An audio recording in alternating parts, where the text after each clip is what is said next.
The Young Merchant Guild, once lauded as the greatest in the Central Plains, now stands under the ominous glow of a full moon. Tonight, its vast wealth and storied legacy were brutally reduced to ashes. This was no mere guild dispute, but a devastating, calculated assault. Amidst the smoldering ruins and scattered gold, the fallen bodies of its members lay testament to the brutal efficiency of the invaders. The perpetrators were none other than the dreaded demonic cult. One of their hooded figures remarks on the captive's chivalrous spirit. The cultists, cloaked in shadow and menace, surround their captive, their presence radiating an oppressive aura. The masked leader of the demonic cult fixes his piercing red gaze upon the captive, identifying him as the very leader of the Young Merchant Guild. Before protagonist, a small, intricate wooden box sits on the scorched floor, its contents unknown but clearly valuable. Protagonist, defiant despite his capture, scoffs, asking if he looks like an idiot who would fall for their schemes. The cult leader muses that he might. The mocking grin, protagonist declares that the demonic cultists are the true idiots, challenging their intelligence. Protagonist dares them to use their martial arts to force open the box, warning that he cannot guarantee the contents will survive. The cult leader then demands the key one last time. The demand for the key echoes with an unsettling, dark energy, intensifying the pressure on protagonist. Swirling, hypnotic energy emanates from the cult leader, targeting protagonist with a potent form of sorcery. Protagonist's face contorts in pain and confusion as the dark magic takes hold, his will being forcefully overridden. Horrified, protagonist realizes his mouth is moving on its own, compelled to speak against his will by the cult's insidious sorcery. Under the cult's control, protagonist reveals the key's hidden location, beneath the chair in the guild leader's office. Cult leader processes the information, his posture indicating the success of their coercive magic. A cultist in the background triumphantly announces that the key has been found, holding it aloft as it gleams brightly. Protagonist, in an internal monologue, acknowledges their demonic power to control his body, yet refuses to give up hope. Still under duress, protagonist challenges the cult leader to open the box now that they possess the key, a subtle defiance in his tone. The cult leader examines the key, realizing there's a specific, perhaps complex, method required for its use. Protagonist, with a smug expression, taunts the cult leader for fumbling with the key, questioning if they are already giving up. The cult leader's eyes glow with renewed, sinister energy, intensifying the sorcery to force the box open. Protagonist, under the overwhelming magical pressure, utters a resigned fine, as he is compelled to comply. Forced to open the box himself, protagonist curses the damn Alliance leader who entrusted him with this complicated item. He recalls being told the box was safe, requiring key to open, but laments its uselessness against the cult's dark sorcery. As he manipulates the key into the lock, protagonist internally rages about the mysterious item that has caused so much trouble. The box finally springs open, revealing a brilliant, glowing blue orb resting on a red cushion, emanating a powerful light. Protagonist's eyes widen in surprise as he gazes at the glowing object, questioning if this highly sought-after treasure is merely a pill. Incredulous, protagonist's thoughts echo his disbelief. His entire guild was burned to the ground for just one single pill? The sword glints menacingly, poised inches from the man's throat, a silent threat in the dim light. The masked assailant, blade at the man's neck, offers a chilling ultimatum. If you have any last words, I'll listen. Desperate, the man turns his head slightly, his voice a plea. How much to let me live? The masked assailant dismisses the offer, stating, our members do not crave worldly wealth. He then presses, are you done? A sudden, unexpected move causes the masked assailant's eye to widen in alarm. The man, a defiant glint in his eye, reveals a glowing blue pill clenched between his teeth, declaring, I'm not the only one who's gonna lose today. The intricate pattern on the man's robe is briefly highlighted, while a faint splatter of blood hints at the immediate violent consequence. Blue energy bursts from the man's eyes and mouth as he roars, I always pay my debts, whether it's a favor or a grudge. That is my way of the merchant. The masked assailant, enraged by the man's desperate act, brings his sword down in a furious arc, decapitating him and screaming, you crazy bastard! The man's severed head tumbles through the air. The masked assailant fumes, how dare you swallow our sacred relic? Protagonist lies still, blue lines of energy faintly tracing around his ear, a subtle hum of power. His eye, still heavy-lidded, is bathed in the same ethereal blue glow, hinting at an internal process. A traditional building, adorned with the yin-yang symbol, stands peacefully amidst lush greenery, suddenly pierced by a sharp, echoing sound. Protagonist clutches his chest, his face contorted in a silent scream of agony or shock. Protagonist sits up, bewildered, his hands open in confusion as he mutters, huh? How? My head was definitely... Protagonist's attention is abruptly seized as a stern voice calls out, hey!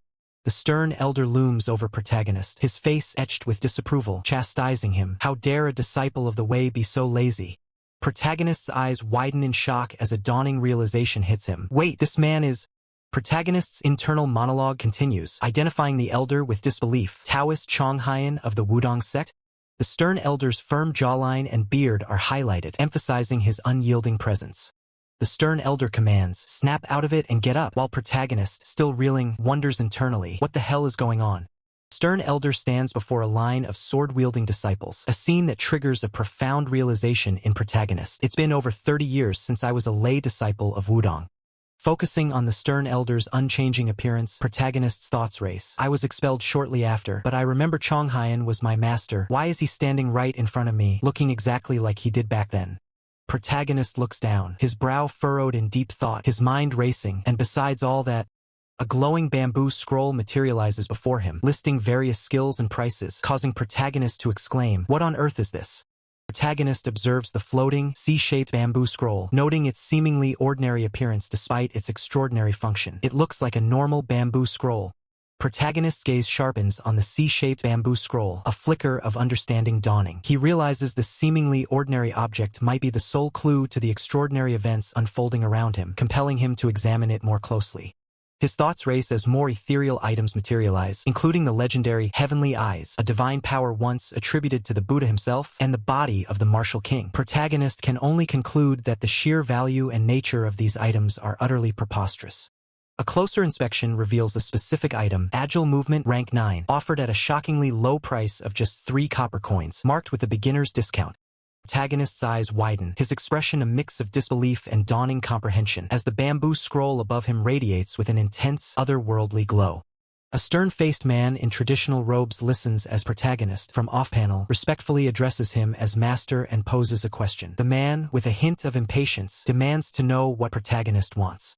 With a bright, almost hopeful grin, protagonist asks if he could borrow 3 copper coins, a request that seems to hold immense significance for him. The stern-faced man's expression darkens, lines of irritation appearing on his brow as he processes protagonist's audacious request. A sharp, resounding BBAK echoes through the air, suggesting a sudden, forceful impact near the traditional building, its roof adorned with a yin-yang symbol. Scene transitions to a striking title card, emblazoned with intricate Korean characters, signaling a new chapter or significant shift in the narrative. A serene, expansive blue sky stretches overhead, dotted with soft, white clouds, bathed in the gentle glow of the sun. The camera pans out to reveal a magnificent traditional building, its intricate architecture nestled against a backdrop of towering, rugged mountains under a clear sky. Days have passed since the scroll's revelation, and protagonist, sitting pensively, has finally come to terms with the incredible reality of his return to the past. Protagonist holds a small, potent pill, recalling its ominous name, the God Devil Pill, a substance that holds the key to his current predicament. A vivid, painful memory flashes through protagonist's mind, the overwhelming power of the pill, a divine force that truly sent him 30 years into the past, just as promised. Despite understanding its power, protagonist remains perplexed, questioning why the formidable alliance leader would bestow such a potent and dangerous item upon him. A sudden realization strikes protagonist. If he simply avoids taking the God Devil Pill in the future, he might be able to circumvent the entire catastrophic sequence of events. He envisions the sinister figures of the demonic cult, concluding that without the pill, they would have no motive to target him, thus preventing a tragic future.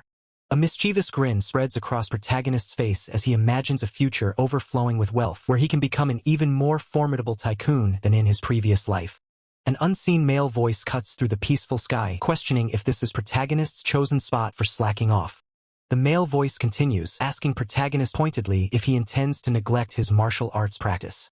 Smiling male disciple, with a confident demeanor, reminds protagonist that the lay disciple evaluation is scheduled for today, trying to recall protagonist's name.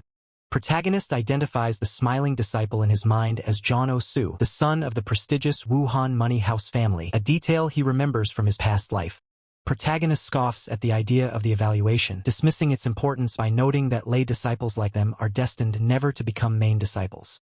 Protagonist observes 2 disciples performing what they claim is Tai Chi Chuan, internally scoffing that if that is martial arts, then even a street brawl is a high-level technique. John Oh-soo inquires about the pile of grass whistles protagonist is crafting, to which protagonist confidently declares his intention to sell them to the main disciples. Protagonist, with a sly smirk, internally notes that their true purpose here is to build connections under the guise of training, observing that even the young disciples are ordained monks. He continues his internal monologue, specifically mentioning the Mayong generation of disciples who have known nothing but rigorous training their entire lives, making them prime targets to be captivated by something as simple as a grass whistle. John Osu smiles, acknowledging protagonist's shrewd business acumen, impressed by his entrepreneurial spirit. Protagonist continues meticulously crafting his grass whistles, his ambition clear, to one day ascend to the head of the Wuhan money house.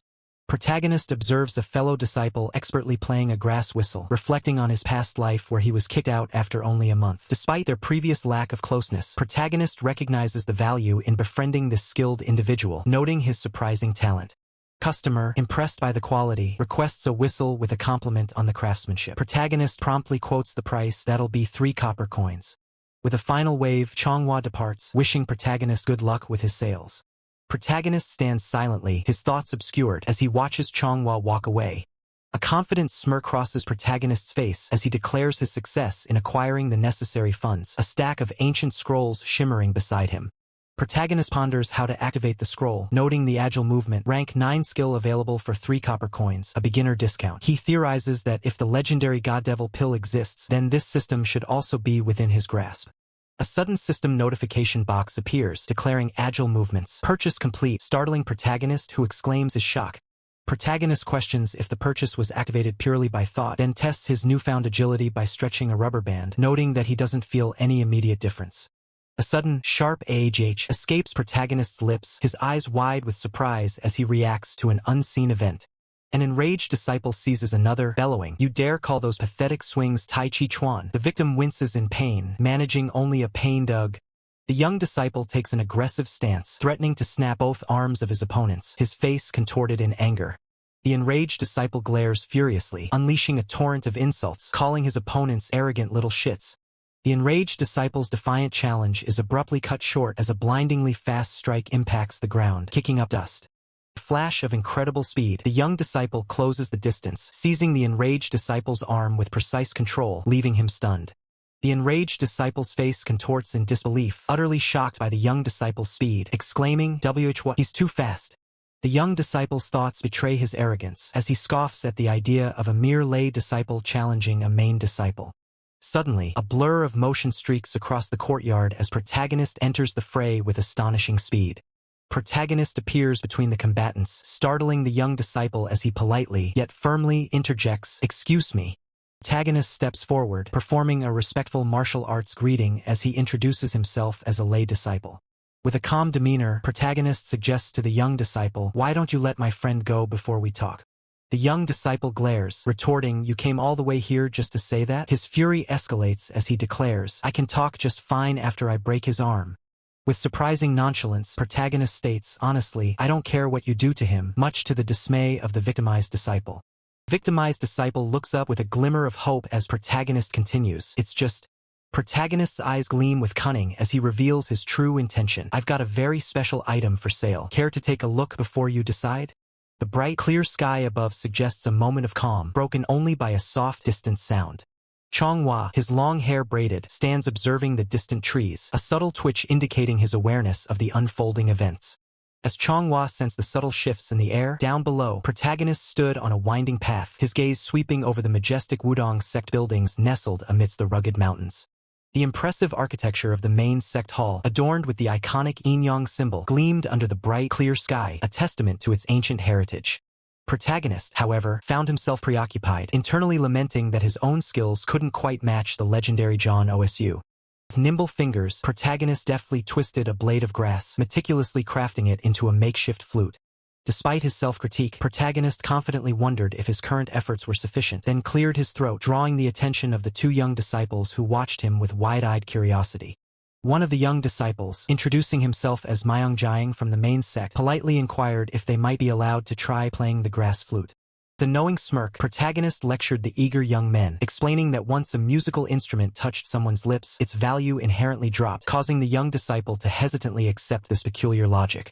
However, protagonist's expression shifted to a wide grin as he declared this particular grass flute was different, a special demo item. He announced that while such flutes typically cost 5 coppers, he would let this demo version go for dirt cheap, sparking an excited "oh" from the captivated disciples. Protagonist, his face alight with a cunning smile, then revealed his generous offer, just 3 coppers. As Protagonist held up 2 fingers, indicating the price, the young disciples below him looked visibly disappointed, their initial excitement fading. Their faces now etched with dejection, the 3 young disciples stood silently, their shoulders slumped in visible despair. Protagonist's confident expression quickly turned to surprise as he internally questioned why they were reacting so unexpectedly. Shaking off his confusion, Protagonist, still in high spirits, tried to sweeten the deal further, offering a special discount for sets of 5, but was interrupted by a hesitant, about that. The young disciple then confessed, looking downcast, that he didn't usually carry any money on him. As the 2 young disciples huddled together, on the verge of tears, Elegant Elder stepped forward, earnestly inquiring if a purchase on credit or an exchange for another item might be possible, expressing his dismay at their lack of funds. Protagonist's expression turned thoughtful as he internally acknowledged that it was only natural for kids stuck on a mountain, swinging swords all day, to have no money. His gaze hardened slightly, a silent contemplation crossing his features. Protagonist's true intentions were far grander. He hadn't sought to fleece the children. His real objective was to forge connections, however slight, with these main sect disciples who were destined to become formidable figures in the future. He concluded that simply teasing them over money would be enough for now, as the grand Wudong halls stood majestically in the background. Suddenly, Protagonist's voice cut through the air, seemingly with a sigh, declaring he would simply give one to them, eliciting a shocked and hopeful "really?" from the young disciple. With a wide, confident grin, Protagonist proclaimed it an honor for him to offer the flute to the esteemed main sect disciples of Wudong. The young disciple, now beaming with satisfaction, acknowledged Protagonist's respectful gesture, feeling pleased by the turn of events. The young disciple eagerly accepted the offered grass flute, while Protagonist, in his mind, recognized the boy, Jiang, as the future invincible Taiji sword from his previous life. From a scenic cliff overlooking the mountains, Protagonist mused on Jiang's future, recalling his nickname, the Invincible Taiji Sword, and predicting his continued mastery in this life. A glint of light reflected off the hilt of his sword as Protagonist internally affirmed that making himself known to such a promising individual was indeed a profitable deal. Protagonist's eye narrowed with sharp determination, the grass flute still casually tucked behind his ear, as a faint blue aura shimmered nearby. Just as Protagonist completed his transaction, Manhwa, sword drawn and eyes blazing, swiftly entered the scene, demanding to know the stranger's identity. Manhwa's fury was palpable as he accused Protagonist of daring to tempt their disciples with such cheap goods, his voice echoing with indignation. Protagonist, observing Manhwa's attire, internally deduces that his robes signify he belongs to the same Chong generation as Chonghyun. Protagonist's gaze settles on Manhwa, flanked by 2 young disciples, leading him to conclude this man is their master. He internally scoffs, reflecting on how martial artists consistently resort to intimidation with brute force. Protagonist's internal monologue continues, noting the young disciples beside Manhwa appear visibly intimidated, seemingly without direct provocation. Protagonist lets out a subtle exhale, his internal thoughts questioning why warriors so often dismiss anything non-martial as vulgar. Protagonist, with a hint of exasperation, directly challenges Manhwa, asking if it is truly so wrong to simply enjoy a bit of music. Manhwa's sharp eyes narrow, his voice cutting through the air as he demands to know what Protagonist just uttered. Protagonist stands his ground, beginning to recount an old saying to Manhwa. The scene shifts to a stylized depiction of an archer, illustrating Protagonist's proverb about the hand that draws the bowstring and the heart that doubts its aim. As the scene expands to show the serene temple courtyard, Protagonist internally muses that even if Manhwa labels his actions as temptation, knowing the truth should render it inconsequential. Solitary green flute lies abandoned on the pristine ground, marking a silent, tense pause in the confrontation. Protagonist, observing Manhwa's reaction, mutters under his breath about the sheer impudence he perceives. Manhwa's inner energy erupts, a vibrant blue aura swirling around him, signaling a clear escalation of his intent. The oppressive aura radiates outwards, causing ripples of blue energy to visibly distort the very ground around Manhwa.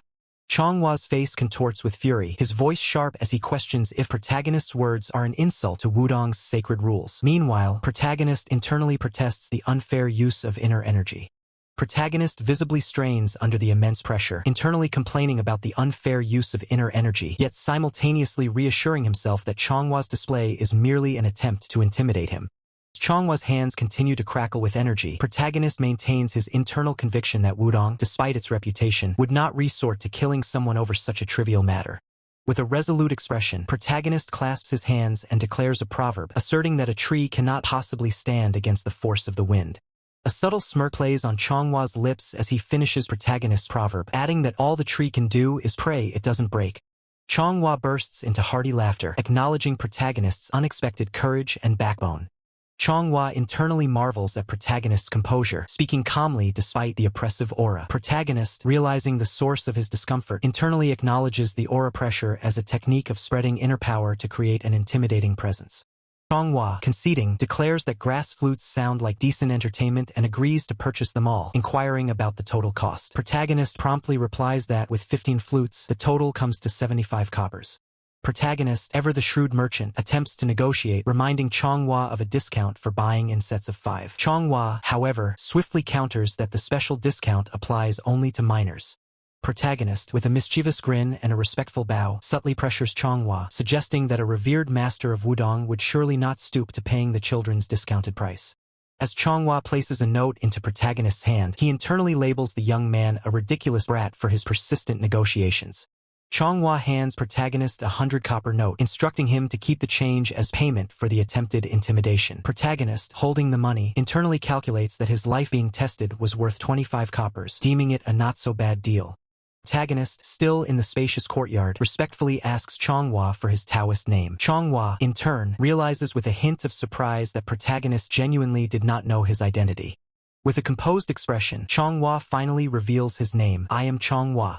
With a composed expression, Chonghua finally reveals his name. I am Chonghua. The narration then introduces him as the Infinite Extreme Divine Sword, one of the top 5 supreme masters of the current Wudong sect, destined to become one of the 8 lords, a true giant among giants. Protagonist's mind reels, sweat dripping down his neck as he processes the revelation. He internally questions if this incredible person, this legendary figure, was truly the one he had just been speaking to. With a forced smile and a deep bow, protagonist quickly offers a respectful greeting, declaring it an honor to meet the senior Infinite Extreme Divine Sword. Internally, he chastises himself, wishing he had known earlier to avoid mouthing off. Chonghua smiles knowingly, asking protagonist if he now truly understands the gravity of his previous words. Humbled, protagonist can only offer a meek, submissive yes, sir. A subtle smirk plays on protagonist's lips, his eyes narrowed in thought. Despite his outward deference, he internally muses that just as Wudong has its own way, a merchant too has his own distinct path. The elegant elder, observing protagonist, offers an amused smile and a knowing chuckle, calling him a cheeky brat. With a gentle smile, the elegant elder remarks that protagonist truly doesn't back down a single step, acknowledging his stubborn spirit as other disciples walk past. Protagonist lets out a heavy sigh, eyes closed, placing a hand on his chest as if to calm his racing heart after the intense encounter. The elegant elder continues, remarking on protagonist's audaciousness to speak so freely in front of the Infinite Extreme Divine Sword, admitting that it is, indeed, impressive. Protagonist's eyes narrow sharply, a flicker of annoyance crossing his face. He internally laments, believing he had just barely overcome one hurdle, only for yet another challenging individual to appear. A bald, stout man with a wide, confident grin introduces himself as Sagongyan of the Sungro Gate, exuding an air of self-importance. Protagonist observes Sagongyan with a serious expression, recognizing him as the worst troublemaker among the secular disciples. He recalls this fact from before his regression, hinting at a troubled past. Sagongyan's face fills the frame, his wide smile taking on a subtly sinister edge as he suggests to protagonist, "Let's get along, yeah?" With a thoughtful pose, hand on his chin, Sagongyan addresses protagonist directly, asking if he is Mok Wayang. Sagongyan explains his reasoning, stating he heard the High King's son became a secular disciple of Wudong and thus assumed it must be protagonist. Protagonist quickly denies the claim with a surprised expression, stating that he comes from an ordinary farming family. Sagongyan scoffs, a smirk playing on his lips, as he questions how protagonist expects to survive in this harsh world with such a humble background. Sagongyan extends a hand towards protagonist, declaring that since there's no helping his situation, he will simply have to be protagonist's friend, a gesture that protagonist eyes warily. Protagonist's fist clenches tightly, hidden from view, a silent testament to his suppressed anger and frustration at Sagongyan's condescending offer. A memory flashes through protagonist's mind, a younger version of himself and another boy massaging Sagongyan's shoulders. He internally reflects that, lacking both talent and backing, he once saw this as the chance of a lifetime. The scene widens to show numerous disciples gathered in a courtyard, facing an elder figure. Protagonist's internal monologue concludes, stating this subservience lasted at least until that incident. An angry elder, holding up a dark cloth bag, declares loudly that its contents were discovered in the secular disciples' quarters. Bag's contents are revealed, a pile of seemingly illicit books and papers scattered on a cloth, hinting at forbidden knowledge or inappropriate material.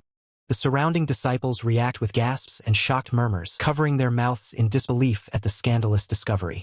Protagonist's eyes widen in realization as he internally recognizes the items, thinking, those are the things Segongian was reading, aren't they? Protagonist stands, observing the pile of books and the back of Segongian, who is also looking at the incriminating evidence. Sly smirk crosses protagonist's face as he internally thinks Segongian deserves this, having never let him borrow the books. The elder's voice then cuts in, demanding to know whose room the scandalous items were found in. The elder's voice thunders, directly accusing protagonist by the name Mak Wyong as the culprit. Protagonist recoils in utter shock, stammering his bewildered denial. Emmy? The elder continues his furious condemnation, demanding how such vulgar things could be brought to the sacred Mount Wudong. Segongian, now panicking, vehemently denies they are his, exclaiming, "And no, these aren't mine." The stern elder's face contorts in rage, his voice thundering, declaring that no excuses will be allowed for such an affront. The protagonist's eyes widen in disbelief as the stern elder delivers the crushing verdict. As of today, you're expelled. A hand clenches into a tight fist, knuckles white, trembling with suppressed fury and disbelief. A bald disciple recounts a past hardship, revealing that his struggle for basic survival had made any thoughts of revenge impossible. The protagonist glares down at the bald disciple, a furious retort catching in his throat, "Son of a..." The bald disciple scoffs, challenging the protagonist, "So you learn a bit of martial arts and now you think you're king of the place, huh?" The protagonist, seething, fires back, questioning if the bald disciple's lineage makes him a noble. He then adds that seeing a nobody act so high and mighty makes him sick. The protagonist's face twists in a furious snarl as he points, yelling at the bald disciple to grow up already, "You bald little punk!" A foot steps forward, the sound echoing ominously, signaling an imminent shift in the volatile confrontation. Another foot follows, the subtle movement amplifying the tension in the air. The bald disciple, his face contorted, retorts that he initially thought the protagonist spoke well, but now sees him as a crazy bastard with no brakes. The protagonist leans in, a mischievous smirk on his face, provocatively suggesting that at this rate, someone is definitely going to throw a punch. With a daring grin, the protagonist challenges the bald disciple, asking if he wants to go all out, get into a brawl, and get kicked out together. Bald disciple remains silent, his expression unreadable, contemplating the protagonist's audacious proposition. The bald disciple finally breaks the silence, his gaze sharp and unwavering, warning the protagonist, "I'll be watching you." The protagonist crosses his arms, a wry thought crossing his mind. What a shame, I really wouldn't have minded getting into a fight and being expelled right here. Bald disciple turns his head, a final, lingering glance before he departs. The protagonist reflects on his previous life, noting that the confrontation had occurred about a month later in his past timeline. He realizes he must find a way to leave his current situation to utilize his past life knowledge. As he walks away, the protagonist considers his options, contemplating the need to pull a trick during the upcoming secular disciple evaluation. A voice calls out, "Mak Wyong," as the young disciple approaches the protagonist. The young disciple confronts the protagonist, asking what's wrong and expressing concern about potentially facing Segongian in the evaluation matches. The protagonist shrugs off the concern, stating the pairing is random and he'll figure it out when the time comes. The young disciple, surprised, remarks on the protagonist's unexpected optimism. The protagonist's gaze sharpens as he internally corrects, "It's not optimism. It's because I know who my opponent will be." He recalls from his past life that his opponent was one of Segongian's underlings. The protagonist's internal monologue continues, remembering how he was completely crushed in his past life due to his lack of talent and strength. A grim vision flashes through the protagonist's mind, showing him defeated on the ground. He realizes, if nothing changes, things should play out exactly the same way this time. A hand grips a small, dark, spherical object, its purpose yet to be revealed. Grand traditional halls of Mount Wudong stand illuminated under the night sky, awaiting the upcoming evaluations. Two disciples clash in a fierce exchange, their fists striking with powerful impacts during an intense sparring match.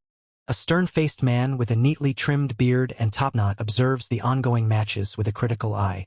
As the matches unfold, protagonist arrives, observing the scene and noting that the sparring has already begun. The stern elder remains seated, his gaze fixed on the arena, while Shroomhua stands nearby, observing the proceedings. Shroomhua turns, a calm smile on his face, as protagonist inquires what brings senior brother Shroomhua here. Shroomhua explains that his master suggested he observe the secular disciples first. Changhua then inquires if the sparring opponents are chosen randomly. The stern elder confirms they are, but admits to making some subtle adjustments to the matchups. A knowing expression crosses Changhua's face, a hint of his underlying intentions subtly revealed. Meanwhile, from a higher vantage point, protagonist and another young disciple observe the ongoing matches, protagonist casually snacking. Changhua remains composed, his hands clasped, as he considers his next move. Changhua then boldly suggests to the stern elder that he might tweak the upcoming matchups. The stern elder hesitates, clearly caught off guard by Changhua's direct request to interfere with the pairings. Reluctantly, the stern elder grants Changhua permission to make his adjustments, while in the background, protagonist and the young disciple continue to watch. Soon after, an announcement rings out declaring the next matchup. With a casual wave to the young disciple, protagonist declares he will return, making his way from the observation area. Protagonist steps onto the sparring platform, the announcer's voice echoing across the grounds, building suspense for his opponent's reveal. The announcer dramatically reveals protagonist's opponent, the formidable Sagongyan, a hulking figure who looms over protagonist with an intimidating presence. Protagonist reacts with shock, questioning the sudden and unexpected pairing against Sagongyan. Protagonist's gaze shifts to Changhua, a realization dawning on him that it was senior Changhua who orchestrated this sudden and challenging matchup. The stern elder's booming voice cuts through the tension, officially declaring the start of the sparring match once both combatants are ready. Sagongyan grins, a sinister thought crossing his mind that his opportunity to confront protagonist has arrived sooner than anticipated. Sagongyan lunges forward with a furious roar, unleashing an immediate attack on protagonist, calling him a little bastard. Sagongyan's fist descends with brutal force, reminding protagonist that he had promised to keep an eye on him, now making good on that veiled threat. Protagonist braces for the impact, his jaw clenched, a grim determination hardening his expression. Despite the sudden aggression, protagonist remains unfazed, his internal monologue revealing his own intent to strike Sagongyan as he clenches a small pouch in his hand. A sudden, sharp cry of pain erupts as Changhua's eyes widen in surprise. Sagongyan recoils in agony, and the stern elder watches in disbelief. Protagonist flashes a mischievous grin, a cloud of dust erupting around his hand, revealing the source of Sagongyan's sudden pain. Sagongyan stumbles back, bellowing in pain, as protagonist swiftly moves in, initiating his next offensive. With a fierce determination etched on his face, protagonist prepares to unleash a devastating follow-up attack. Activating his triple talent fist, protagonist delivers a powerful blow, sending Sagongyan reeling from the impact. Refusing to let up, protagonist follows through with another fierce punch, declaring that a single strike is insufficient to defeat his formidable opponent. Protagonist's eyes widen, a strange sensation washing over him as he wonders, but my body feels kind of... The impact of protagonist's relentless assault sends a sharp jolt through his fist, the force rippling through his arm. His opponent stumbles back, his body visibly pushed by the sheer power of protagonist's consecutive blows. Protagonist's hand thrusts forward again, delivering another sharp, precise strike with explosive force. Protagonist looks down, realizing with a slight shock that he got carried away, landing 2 strikes without conscious thought. But his opponent, despite the blows, clenches his jaw, a single word escaping his lips in a guttural growl. But his opponent's eyes glow crimson as he snarls, vowing to protagonist, "You little, I'll definitely kill you." Ignoring the threat, protagonist drives another powerful punch directly into the opponent's face, causing a visible shockwave of impact. Protagonist glances back, a mischievous grin spreading across his face as he exclaims, Look at that." The stern elder watches in disbelief, questioning aloud, how could he do something so shady, like some demonic sect punk? Stern elder turns his head sharply, a clear sign of his growing irritation at the ongoing spectacle. Changhua places a calming hand on the stern elder's shoulder, subtly restraining his agitated companion. Changhua, with a composed expression, suggests they let's watch a bit longer, implying there's more to observe. Protagonist, with a determined gaze, muses internally that his opponent also seems to have something in mind. Enraged, the opponent lunges forward with a furious roar, ready to unleash his own devastating attack. Protagonist swiftly evades as his opponent's powerful strike shatters the ground, creating a crater where he once stood. Crouching low, protagonist observes his opponent's leg, noting a bead of sweat or liquid dripping from his intense exertion. With a flash of fierce determination in his eyes, protagonist expertly blocks another incoming punch from his opponent. Protagonist's foot plants firmly, providing a stable base for his next move, the ground groaning under the pressure. Unleashing a rapid counterattack, protagonist delivers a devastating punch directly to his opponent's face, the force of the blow visibly distorting his features. Protagonist holds his stance, his fist still extended, a strange and unfamiliar sensation coursing through his body as he thinks, this is a strange sensation. As his opponent reels in pain, protagonist realizes that the triple talent fist, a technique he only superficially learned, is now flowing out of him freely and instinctively. A system notification reveals quick movement grade 9, priced at 3 coppers with a beginner discount. Protagonist realizes the only difference from his previous life, the key to his newfound prowess, is the fact that he bought quick movement. The opponent cries out in agony, "Gua!" as protagonist unleashes a flurry of blindingly fast strikes, a whirlwind of fists impacting his body. Protagonist drives another fierce punch, sending his opponent's head snapping back, while internally questioning if just one thing could have changed everything this much. With a final, brutal overhead strike, protagonist delivers a knockout blow, blood splattering as his opponent's eyes roll back, utterly defeated. The opponent lies defeated, his eyes vacant and mouth agape, a stream of drool escaping as he remains utterly unconscious. Protagonist grins wickedly, a triumphant and slightly unhinged expression on his face, declaring this newfound power is totally busted. Standing over his kneeling, defeated foe, protagonist realizes he can get stronger so easily, as long as he has money. He then declares he has no time to waste and must leave to start making money immediately. Protagonist looks away, a hint of annoyance on his face, muttering "you little," perhaps in reference to his opponent or the situation itself. Protagonist's gaze remains sharp, a flicker of irritation still playing across his features as he considers his next move. New figure emerges into view, Shroomhua, his presence calm yet commanding, drawing the attention of the surroundings. Protagonist shifts his weight, his eyes narrowing slightly as he observes the newcomer, a silent assessment taking place. The air crackles with unspoken tension, the silence of the surroundings amplifying the weight of the moment. Protagonist's expression hardens, a clear resolve now etched upon his face as he prepares for whatever comes next. The elegant elder appears, his serene demeanor a stark contrast to the escalating tension, observing with a knowing gaze. Protagonist stands firm, a young disciple beside him, both seemingly caught in the unfolding drama. Protagonist is now flanked by the elegant elder and the stern elder, a powerful assembly of figures. A wide shot reveals the intricate architecture of the setting, emphasizing the grandeur and scale of the location. Shadows lengthen across the courtyard, signaling the passage of time and a shift in atmosphere. A distant mountain range looms, its peaks shrouded in mist, hinting at the vastness of the world beyond. The intricate patterns of a traditional roof tile are highlighted, a detail emphasizing the cultural richness. Sunlight filters through dense foliage, creating dappled light on the ground, a moment of tranquil observation. A path winds through ancient stone, suggesting a journey or a passage to another area. The serene surface of a pond reflects the sky, offering a brief respite from the narrative's intensity.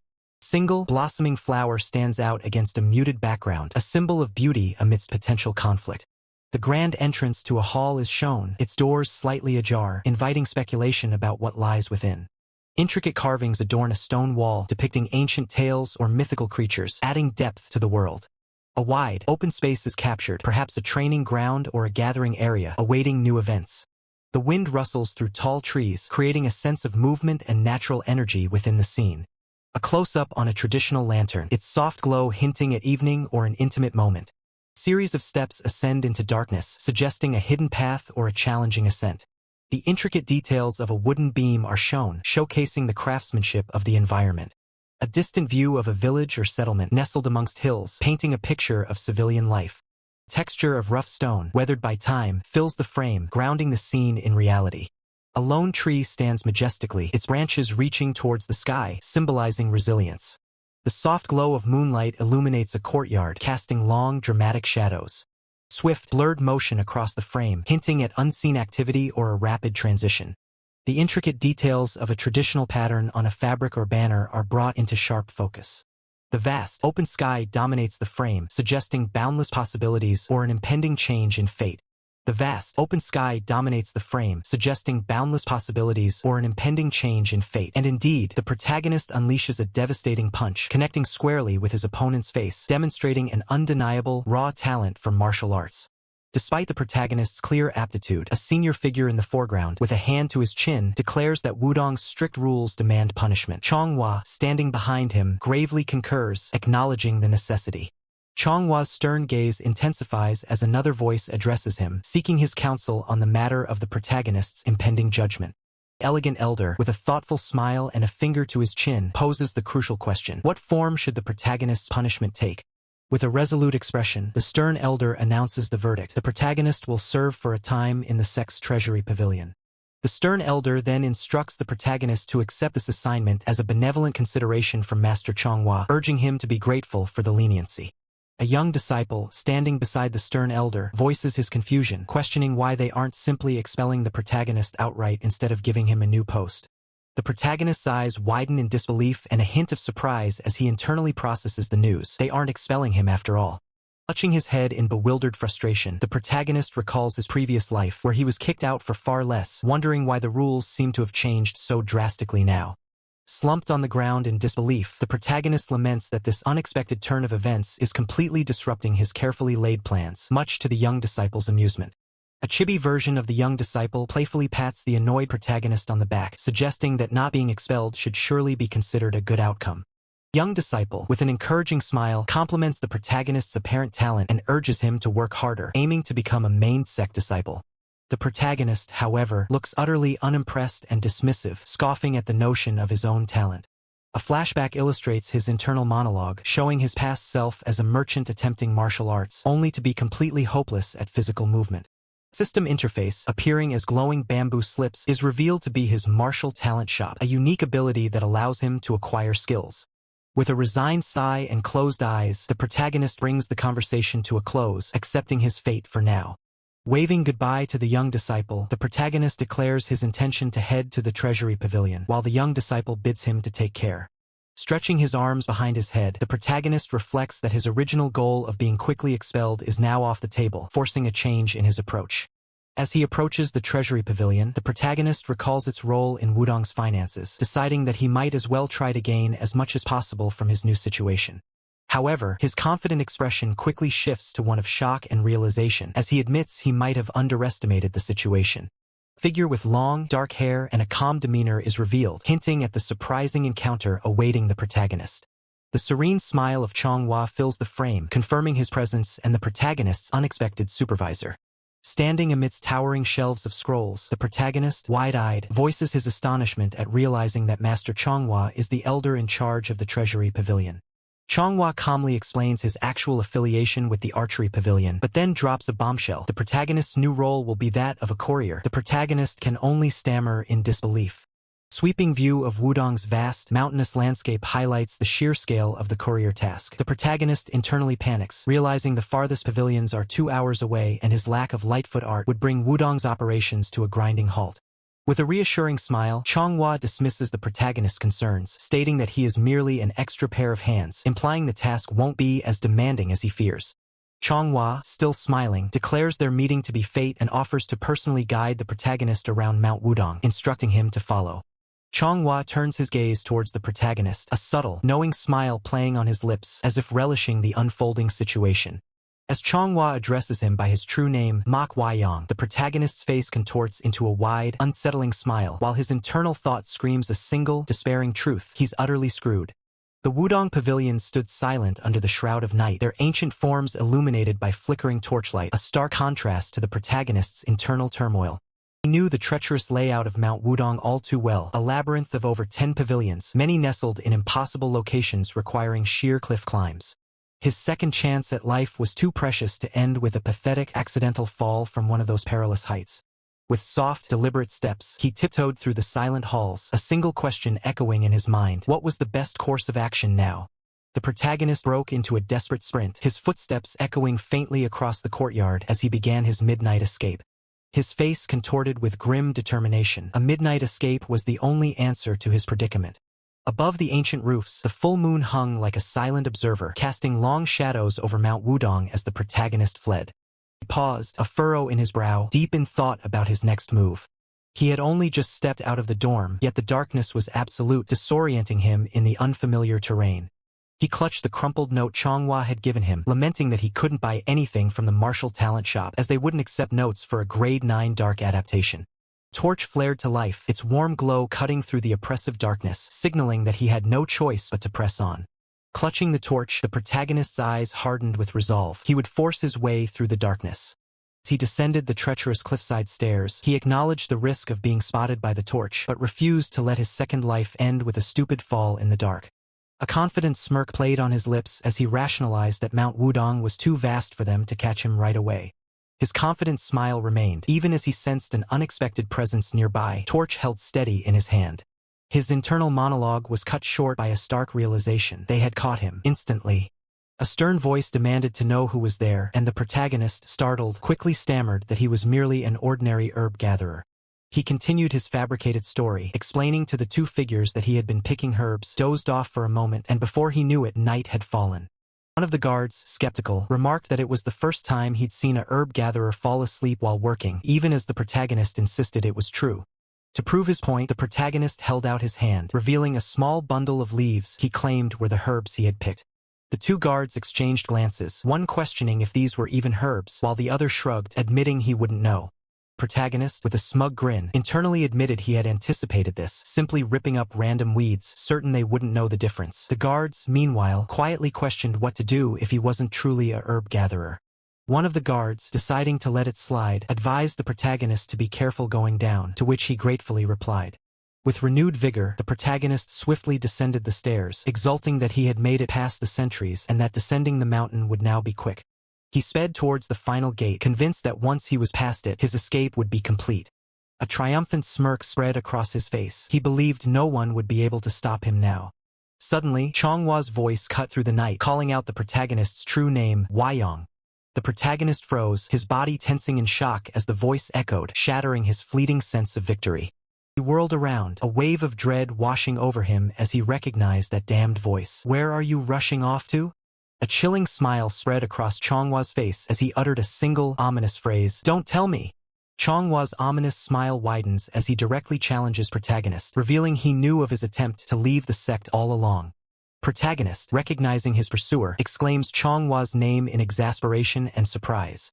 A look of genuine confusion and worry crosses protagonist's face as he questions how Chonghua could have possibly known his intentions. Chonghua's voice carries a hint of challenge, asking if protagonist truly underestimates a warrior's perceptive gaze. Chonghua maintains his composed, knowing smile, while protagonist avoids his gaze, clearly cornered. Chonghua calmly explains his understanding of human nature, asserting that facial muscles unconsciously betray true emotions, even the deepest desires. Protagonist, now clearly anxious, directly asks Chonghua about his intentions and what fate awaits him. Chonghua's gaze is sharp and inquisitive as he states his condition. He desires to hear something from protagonist before any decision is made. Chonghua gestures towards the grand entrance of Wudong, highlighting its prestige and the countless aspirants, then presses protagonist on his reasons for wanting to abandon such a revered place. Protagonist explains the daunting requirements to become an official secular disciple, emphasizing the futility of failure, and declares that he knows his own limitations better than anyone. A challenging question cuts through the silence, implying Chonghua believes protagonist hasn't truly pushed his limits. Protagonist internally dismisses Chonghua's challenge, convinced that he is simply a lost cause, while Chonghua watches with a knowing smirk. Chonghua confidently declares he sees through protagonist's self-deprecating facade, asserting that his talent is, in fact, remarkably impressive. Chonghua offers a solemn promise of confidentiality, urging protagonist to speak his true reasons for wanting to leave Wudong. Protagonist internally grapples with the truth, unable to reveal his secret, but then resolves to be honest in his own way. Protagonist, with a sudden burst of confidence, boldly declares that Wudong is simply too small to contain his ambitions. With a defiant expression, protagonist decides to cast aside all hesitation and speak his mind freely. Tense silence hangs in the air as Chonghua processes protagonist's audacious claim. Protagonist, observing Chonghua's silent reaction, begins to worry if he has finally gone too far with his bold declaration. Protagonist tentatively asks if Chonghua is alright, only to be met with a low, amused chuckle from Chonghua. Chonghua, with a knowing smile, declares that he perfectly understands protagonist's intentions, eliciting a surprised exclamation from protagonist. Protagonist's face lights up with incredulous hope as he asks if he will truly be allowed to leave without consequence. Chonghua's blunt refusal shatters protagonist's hope, leaving him utterly shocked. Chonghua, standing tall and resolute, asserts that as a member of Wudong, he cannot simply ignore such a challenge. With a steely gaze, Chonghua vows to demonstrate the true power and essence of Wudong to protagonist. Chonghua's sharp eye gleams as he begins to draw his sword, a subtle energy emanating from the blade. With a swift, fluid motion, Chonghua unsheathes his blade, which hums with a vibrant, ethereal blue energy. Protagonist shields his eyes, sensing a sudden, inexplicable shift in the air, as if the very wind has changed its course. Protagonist's eyes widen in dawning realization, understanding that the change isn't merely the wind, but something far more profound. Manhwa moves with blinding speed, his blade a streak of blue light, launching a devastating strike that overwhelms protagonist in an instant. The overwhelming force of Manhwa's technique radiates outwards, a powerful blue aura engulfing the area as protagonist struggles against its immense pressure. Manhwa, with a confident smirk, challenges protagonist to observe his mastery, his blade still humming with brilliant blue energy. His movements are a blur of motion, Manhwa's footwork generating a powerful gust of wind and blue energy as he shifts position. Protagonist's eyes widen in awe, a single word escaping his lips as he witnesses the breathtaking display of skill. Manhwa continues his demonstration, his form enveloped in a vortex of blue energy, moving with a ferocity likened to a raging torrent through a gorge. His agile movements flow seamlessly, the blue energy swirling around him as he executes the next phase of his technique. The technique unfolds, an unbroken surge of power like the boundless depths of the ocean, revealing itself as Wudong's secret art of true essence. Manhwa stands triumphant under the full moon, a serene smile gracing his lips as the blue essence of Wudong's secret art dances around him. Manhwa stands within a magnificent glowing blue yin-yang symbol, its intricate patterns radiating power, while protagonist observes from outside its ethereal boundary.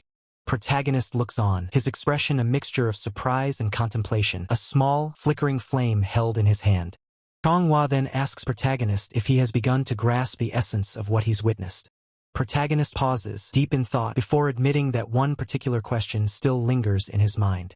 Manhwa's voice echoes, inquiring what could possibly be on protagonist's mind as the scene shifts to the Grand Wudong Gate. Manhwa repeats his question, his expression still calm, wondering if protagonist's understanding has deepened even slightly.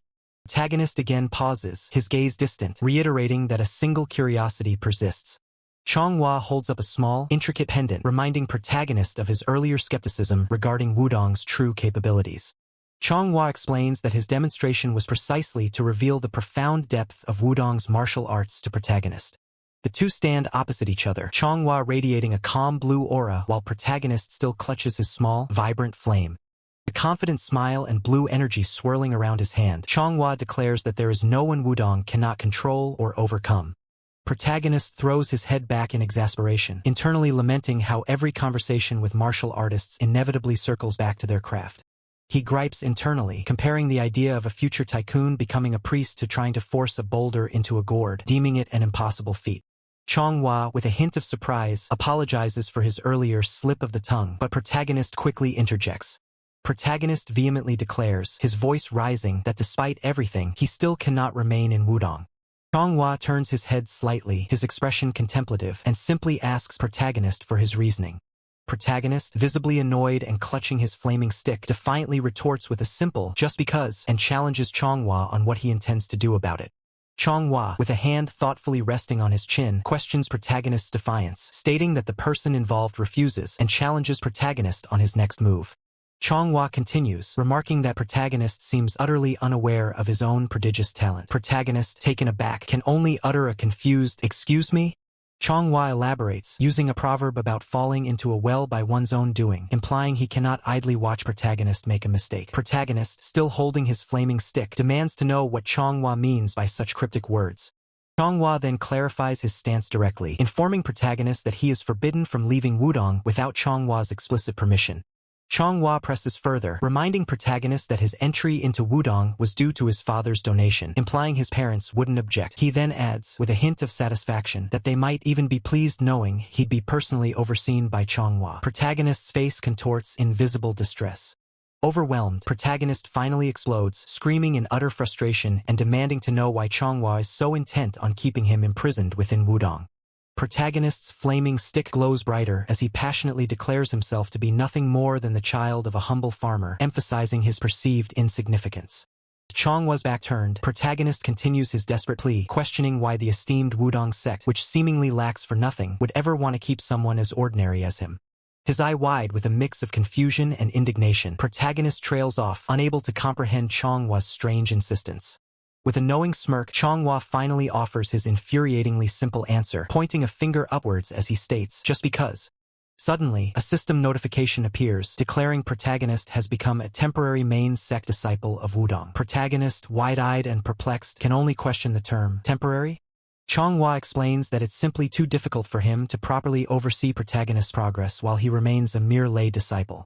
Changhua reveals his initial intention was to accept protagonist as a main sect disciple from the very beginning, but the sect leader's lack of trust prevented it until now. Protagonist internally scoffs, thinking ordinarily, of course he would. As Changhua encourages protagonist to have faith in his talent and strive for progress, protagonist buries his face in his hands, despairing. His internal thoughts rage. To acquire that talent, he absolutely must escape Wudong. Overlooking the majestic Wudong architecture, protagonist considers a desperate measure, revealing the existence of the martial talent shop and how his strength is directly tied to earning money. Protagonist walks away from a still Changhua, his mind racing. He wonders if revealing his secret wouldn't be a better solution than wasting precious time in his current predicament. A spark of realization ignites in protagonist's eye. If he could just acquire some money, he could buy talent and attempt another escape. A silent exclamation mark emphasizes his sudden thought. Changhua turns back, a slight smile on his face, as protagonist urgently calls out, "Master." The desperate expression, protagonist directly asks Changhua if he happens to have any money on him. Changhua's expression shifts to one of surprise and slight annoyance. He remarks that this is the very first time in his life anyone has ever dared to ask him for money. Awkwardly scratching his temple, protagonist asks Changhua not to look at him that way, quickly clarifying that he merely wishes to exchange the voucher Changhua gave him for cash. Changhua's hand takes the voucher, agreeing to exchange it for cash and asking protagonist to wait a moment. The voucher clearly shows the characters for 75. Changhua leads protagonist into the Grand Pavilion of Finance, questioning why he came there and if he truly expected Changhua to ask him for money. He then reveals protagonist's true punishment. He must serve his time right there, within the Pavilion of Finance. Protagonist lets out a deflated ah. Changhua, holding protagonist's money, calmly declares he will keep the funds safe until protagonist's service in the Pavilion of Finance is complete. Protagonist's face contorts in outrage, demanding to know what Changhua means by seizing his hard-earned money. Changhua smirks, clarifying that he's merely safekeeping the funds, but protagonist fumes internally, recognizing the significant financial loss. Changhua's expression shifts to mild irritation, sarcastically asking if protagonist expects interest, and protagonist vehemently demands his money returned immediately. Changhua's hand subtly shifts the coin pouch, his words implying a desire to return the money, yet his action speaks volumes about his true intent. Changhua calmly walks away, assuring protagonist his money will be returned only after his service is complete, leaving protagonist sputtering in protest. A stern voice cuts through the argument, questioning the commotion as both Changhua and protagonist turn their attention towards the new arrival. The stern elder, rubbing his head in annoyance, complains that the noise is disrupting his sleep, prompting Changhua to acknowledge his presence. The stern elder's face is etched with a weary annoyance, his eyes heavy from interrupted rest. Changhua, with a knowing smile, addresses the stern elder as Pavilion Master, a title the elder quickly rebuffs, clarifying his demotion to this position. The final, satisfied smile, Changhua declares he's leaving protagonist in the stern elder's capable hands. The stern elder lets out a heavy sigh, clearly displeased with the new responsibility, as Changhua's retreating figure vanishes into the distance. Protagonist stares blankly, questioning his next move and suspecting a hidden agenda between Changhua and the stern elder. Protagonist's mind races, still grappling with the situation and the unsettling feeling that he's a pawn in someone else's scheme. Resigned, protagonist accepts his temporary fate, deciding to play along as the stern elder curtly orders him to follow. As they walk, the stern elder condescendingly outlines protagonist's service hours, from the hour of the rabbit 5 a.m. to 7 a.m. to the hour of the rooster 5 p.m. to 7 p.m. The stern elder points, tasking protagonist with delivering bamboo tubes to the distant Samchong Pavilion, a name that instantly shocks protagonist. Protagonist's mind reels as he realizes the Samchong Pavilion is perched precariously at the very summit of Wudong Mountain, a daunting, almost impossible task. Protagonist's distress deepens. He hasn't even mastered light footwork, making the deliveries an impossible feat that will surely result in delays. A bead of sweat forms on protagonist's brow as his eyes widen, another urgent concern surfacing. Protagonist's jaw drops, utterly overwhelmed by the colossal stack of bamboo tubes, realizing the sheer magnitude of his impossible task. Protagonist dramatically collapses to the ground, vehemently refusing the task, convinced he'll plummet to his death attempting such an arduous journey. The stern elder's voice cuts through protagonist's protests, calmly stating that refusal will lead to immediate expulsion for negligence of duty. Protagonist's eyes snap wide open in shock.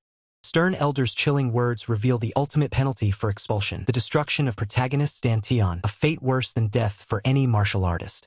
With a final, mocking good luck, the stern elder turns and walks away, leaving protagonist utterly defeated and silently contemplating his impossible predicament. Protagonist desperately rummages through his meager sack, pulling out small, wrapped bundles, a single word echoing his disbelief. Seriously. With the heavy sack slung over his shoulder, protagonist begins his arduous trek, the weight of his impossible task crushing him, his mind still reeling. Seriously, seriously, seriously. His hand presses firmly onto the rugged, cracked earth, each step a heavy reminder of the unforgiving path ahead. The vast, ancient lands stretch out before him, bathed in the ethereal glow of dawn, a breathtaking yet daunting expanse. A hand strains upwards from a treacherous chasm, desperate to find purchase, as protagonist struggles against the crushing descent. Collapsed on the barren ground, protagonist gasps for breath, his mind screaming the dire realization, "I'm going to die." Still sprawled on the unforgiving terrain, protagonist slides further down the slope, each desperate gasp highlighting his relentless struggle. Protagonist finally stands, a faint smile gracing his lips as he admires the breathtaking vista, thinking, at least the scenery is spectacular. I guess this view makes the grueling climb worth it. Meanwhile, elegant elder walks calmly in the background. Now seated, protagonist looks up, asking, "Are you the messenger?" He then confirms, "Yes, I'm here to pick up the dispatches." Elegant elder stands over the seated protagonist, sternly questioning, "Why are you so late?" As elegant elder walks away, he barks out further orders. "There's still a ton left, so hurry up and deliver them. Master Chong-su said you can't go home until everything is delivered, so keep that in mind." Protagonist remains seated on the ground, utterly speechless and overwhelmed by the sheer volume of his new task. Protagonist forces a tight-lipped smile, his eyes closed in a silent battle against his mounting frustration. Perched precariously on a cliff edge, protagonist gazes over the sprawling Wudong Mountains, his frustration boiling over as he curses, "These Wudong sect bastards." Elegant elder steps through an ornate doorway, a pensive expression settling on his face. His footsteps echo softly as elegant elder continues his measured pace across the polished stone floor. Elegant elder casts a knowing glance towards Chonghua, a subtle smirk playing on his lips. Chonghua, with a wide, almost mischievous smile, asks aloud, "What happened to Wei Young?" Chonghua, still smiling, asks elegant elder, "Is there a problem?" Elegant elder responds with a hint of exasperation, "You really have a twisted sense of humor." Towering, tiered mountain stands as a monument, said to contain the very essence of Wudong's light footwork, the legendary Blue Cloud Steps. A lone figure struggles desperately to ascend the sheer rock face, unable to grasp the fundamental principles of the mountain's true challenge. A foot slips precariously on the rough stone, sending dust scattering as the climber loses their footing. The arduous nature of the ascent is undeniable. Even a single climb up this treacherous path is a monumental struggle. Chonghua, with a knowing smirk, admits, "It's true that I recommended the Samchong Pavilion," then turns the blame, "But wasn't it you, senior brother, who made him climb late into the night?" Elegant elder considers Chonghua's words, realizing the severity of the task. No matter how talented Wei Young may be, climbing that place at night when the moonlight is dim should have been impossible. He then muses, "Is this some kind of break the genius's spirit thing?" As Chonghua walks away, he declares he'll handle the remaining dispatches for now. Stern elder, waving a dismissive hand, asks how many are left, to which Chonghua simply replies, "Check for yourself." Chonghua's expression shifts slightly, a hint of surprise or contemplation on his face. Stern elder's brow furrows in concern, voicing his unease. "Senior brother Chong-su, something seems strange." He closes his eyes, contemplating the unusual situation unfolding around him. With a slight, knowing smile, stern elder declares, "Nothing is strange." Elegant elder, observing the resting protagonist, explains the unexpected efficiency. "It's just that the kid already handled all the dispatches." Elegant elder continues, marveling at the feat, "And he did it all in a single night too." The protagonist, meanwhile, rests with a satisfied, tired smile. Elegant elder's thoughts continue, visualizing the immense effort. It wasn't an amount that could be handled in one trip. He deduces he must have climbed up and down the Samchong cliff at least 3 times. A hand deftly reaches for one of the dispatches, its movement swift and practiced amidst the darkness. The hand clenches around the dispatch, raw and scratched from the arduous climb, indicating extreme effort. Elegant elder continues to reflect on protagonist's extraordinary talent. They say there's always a heaven beyond heaven, and he seems to be exactly that. The protagonist pushes onward, a dispatch tube clenched between his teeth. Stern elder, arms crossed, laments, "If only he had come to Wudong 10 years earlier, he would have become a pillar of the Murim world." Elegant elder, still deep in thought, simply mumbles in agreement. Stern elder's eyes widen, a sudden realization dawning on him as he addresses elegant elder, "Senior brother." The protagonist stirs awake, letting out a groan as he stretches, still wrapped in the blanket. Elegant elder watches him from across the room. The protagonist mumbles, still half asleep, a line of drool escaping his lips, indicating his exhaustion. Sitting up fully, the protagonist exclaims dramatically, "I truly thought I was going to die yesterday." Protagonist continues, reflecting on his perilous journey. "I was able to climb even at night thanks to keen movement, but if not for that, I would have almost certainly fallen to my death." He then notices the blanket, questioning, "A fur blanket?" Before concluding, "I really can't thank the martial talent shop enough." Elegant Elder, unimpressed by protagonist's complaints, retorts, "Are you that tired after doing just that much?" Elegant Elder's expression hardens as he commands, "Since you're awake, get up already. What are you doing?" The protagonist asks Elegant Elder, "Did you cover me with this fur blanket, Pavilion Master?" Then, holding it out, declares, "Here, I'm returning it." Elegant Elder recoils in disgust, asking, "Are you trying to give me something with your drool on it?" Elegant Elder dismisses the blanket, telling protagonist, "Whether you throw it away or sell it, do whatever you want." The protagonist, annoyed, thinks, would it kill him to say something nice for once? But secretly decides, though, "I'm definitely keeping the blanket." Elegant Elder instructs protagonist, "Grab the dispatches from the next room and follow me." Protagonist looks back, surprised by the sudden order. Elegant Elder's voice echoes, revealing their next destination. "There is a place we need to go together." The camera pans up to a grand, traditional building. As they begin their journey, the protagonist looks around with a curious gaze, while Stern Elder walks ahead, leading the way. With a resolute stride, Stern Elder continues to lead the expedition, his broad shoulders conveying a silent command as they venture deeper into the landscape. As protagonist follows Chonghua, his thoughts churn with doubt, questioning if this path truly leads to Samchong Pavilion, or if he's merely relegated to another day of mundane errands. Suddenly, a piece of cloth is flung towards protagonist, startling him into a defensive posture as he exclaims in surprise. Protagonist catches the object, revealing it to be a simple headband, his expression etched with confusion as he wonders why it's being given to him. Stern Elder, standing before the towering Samchong Pavilion cliff, points decisively, issuing a daunting command to protagonist to climb it once more. In a fit of defiance, protagonist throws the headband to the ground, his frustration palpable as he rejects the unreasonable task. Protagonist unleashes an angry outburst, challenging the Elder's logic and questioning if his past nighttime climb means he can now ascend with his eyes completely shut. He continues his furious refusal, highlighting the stark difference between darkness and being blindfolded, declaring his absolute unwillingness to follow such an absurd order, while Stern Elder remains unfazed. Now blindfolded and hunched over in distress, protagonist is forced into submission by Stern Elder's chilling threat to destroy his dantian. Blindfolded, protagonist stands at the base of the colossal cliff, its sheer face mocking his lack of sight as Stern Elder watches his every move from behind. Protagonist begins his perilous, blindfolded ascent, his hand stretching out to find purchase as he internally rails against the Elder's command, feeling as though he's been told to fall and perish. His foot precariously finds a small foothold on the sheer rock. Protagonist's mind screams in disbelief, questioning what madman would ever attempt such a blindfolded climb. Protagonist acknowledges his inherent agility provides some advantage, but he knows one single misstep will spell disaster, as Stern Elder observes his struggles from below. With a surge of determination, protagonist channels his internal energy, his outstretched hand glowing with a vibrant blue as he pushes past his limits to find the next grip. Overwhelmed by exhaustion, protagonist slumps against the cold, hard rock, his head bowed, seemingly defeated by the impossible challenge. A subtle stir of consciousness passes through protagonist, his head lifting slightly as if sensing something, even with his eyes still obscured by the blindfold. An extreme close-up reveals protagonist's blindfolded eye, hinting at an impossible perception as he questions if he can truly see beyond the fabric. The impossible truth settles in. Despite the blindfold, protagonist's senses pierce through the darkness, perceiving something beyond ordinary sight. Protagonist strains, his head tilted upwards, attempting to comprehend the new visual input, actively trying to see what his enhanced senses are revealing. His gaze, though physically obstructed, remains fixed on the upward trajectory, his unique perception guiding him through the unseen path. Protagonist subtly adjusts his position, his heightened perception guiding his every move, allowing him to navigate the treacherous climb without direct vision.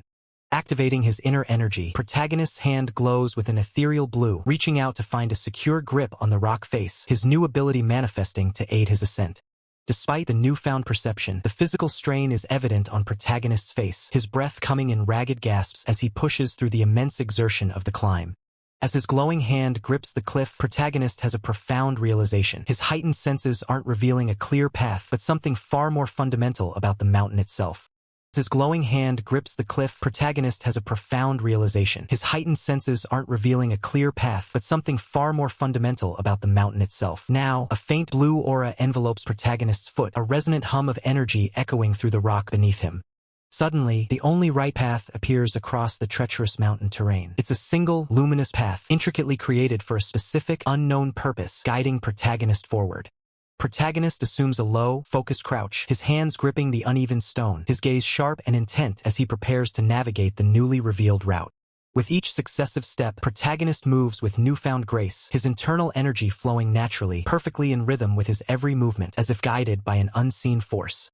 A gentle breeze rustles, carrying a soft, almost ethereal sound through the clear, bright sky, marking the serenity of his journey. Protagonist continues his ascent, his back to the viewer, confidently moving deeper into the vast, mist-shrouded mountain landscape, mastering the intricate footwork. As he moves, protagonist realizes with a jolt that this is a footwork technique, an instinctive martial art. He notes internally, "My dantian is hot," feeling a surge of internal energy. Protagonist's eyes widen in surprise, reflecting on his past life. He thinks, the level is clearly different from the martial arts I learned in my past life. Back then, my internal energy didn't even move, let alone get hot. Startled, protagonist clutches his head, exclaiming, "Why are you throwing something so dangerous?" as a book lands in his hands. Protagonist holds the red manual, a faint glow emanating from it, his heart pounding as he wonders, "This is?"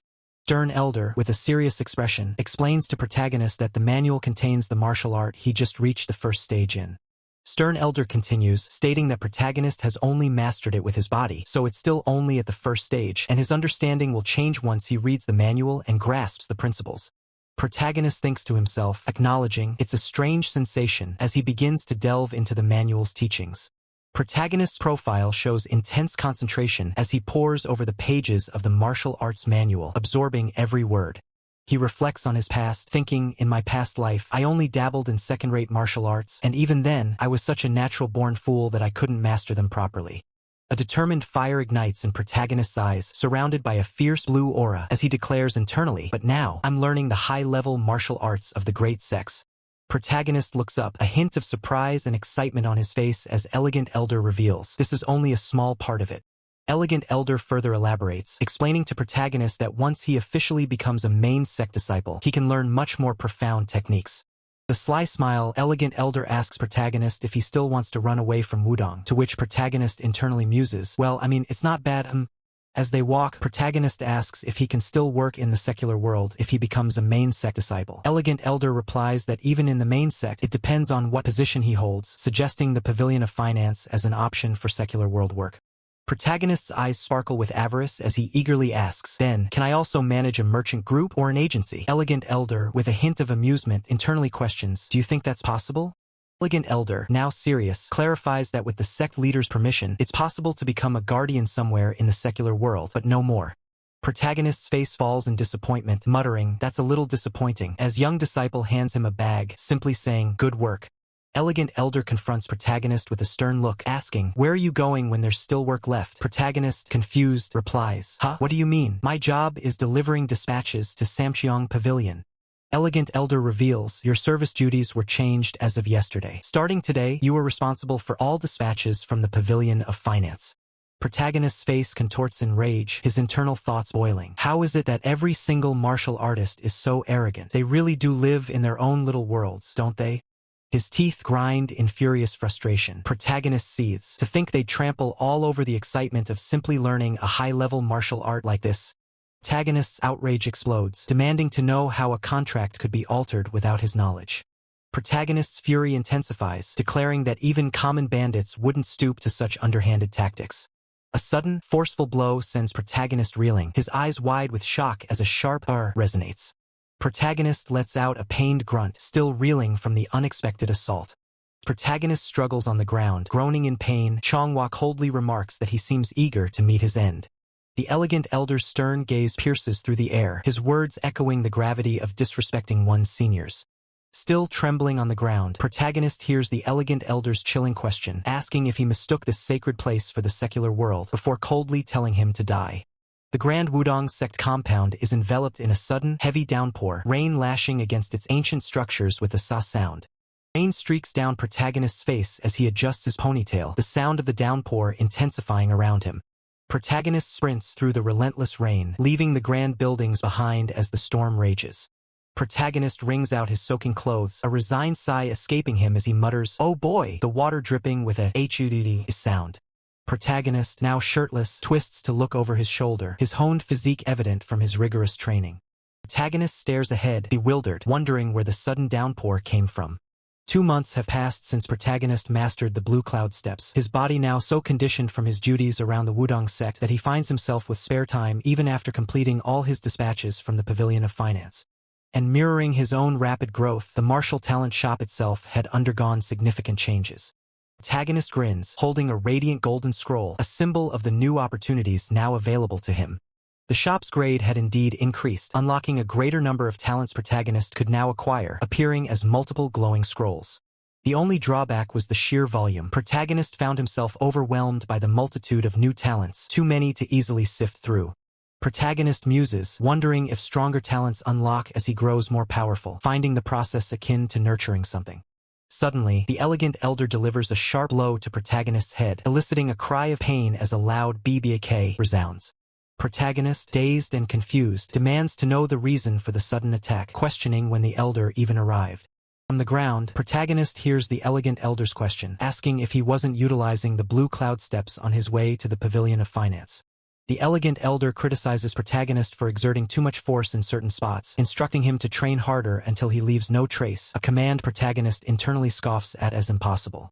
Protagonist later realized that Master Chongsu's seemingly harsh blows were, in fact, a kind form of acupressure stimulation designed to enhance his body's energy and constitution. He reflects that had he not known, he might have foolishly attempted to flee, risking the destruction of his dantian. Changhua smiles, declaring that it is now time for Protagonist to commence his training at the Pavilion of the Tao. Protagonist, still reeling from the announcement, questions Changhua if his duties at the Pavilion of Finance are finally concluded. Changhua, however, clarifies that the service must continue whenever Protagonist isn't training. With a confident smile, Changhua assures Protagonist that once the weather clears, they will proceed to the Pavilion of the Tao together, where he will be introduced to Chonghua's other disciples. Changhua then adds that if Protagonist becomes an official main sect disciple, these new individuals will become his seniors. Protagonist listens intently, a flicker of surprise in his eyes. Protagonist quietly acknowledges the instruction. The scene then expands, showcasing the majestic and sprawling architecture of the Pavilion of the Tao, nestled amidst towering mountains. With a determined stride, Protagonist follows Changhua, who maintains a serene smile as they make their way towards the grand pavilion. Internally, Protagonist confesses a deep frustration with his current situation. He reflects that it was indeed Changhua who brought him here as a temporary main sect disciple, a thought that makes him feel metaphorically chained. Protagonist recalls his time at the Pavilion of Finance, where his primary task was merely delivering dispatches, despite the useful footwork training it provided. He felt Changhua had done little else for him.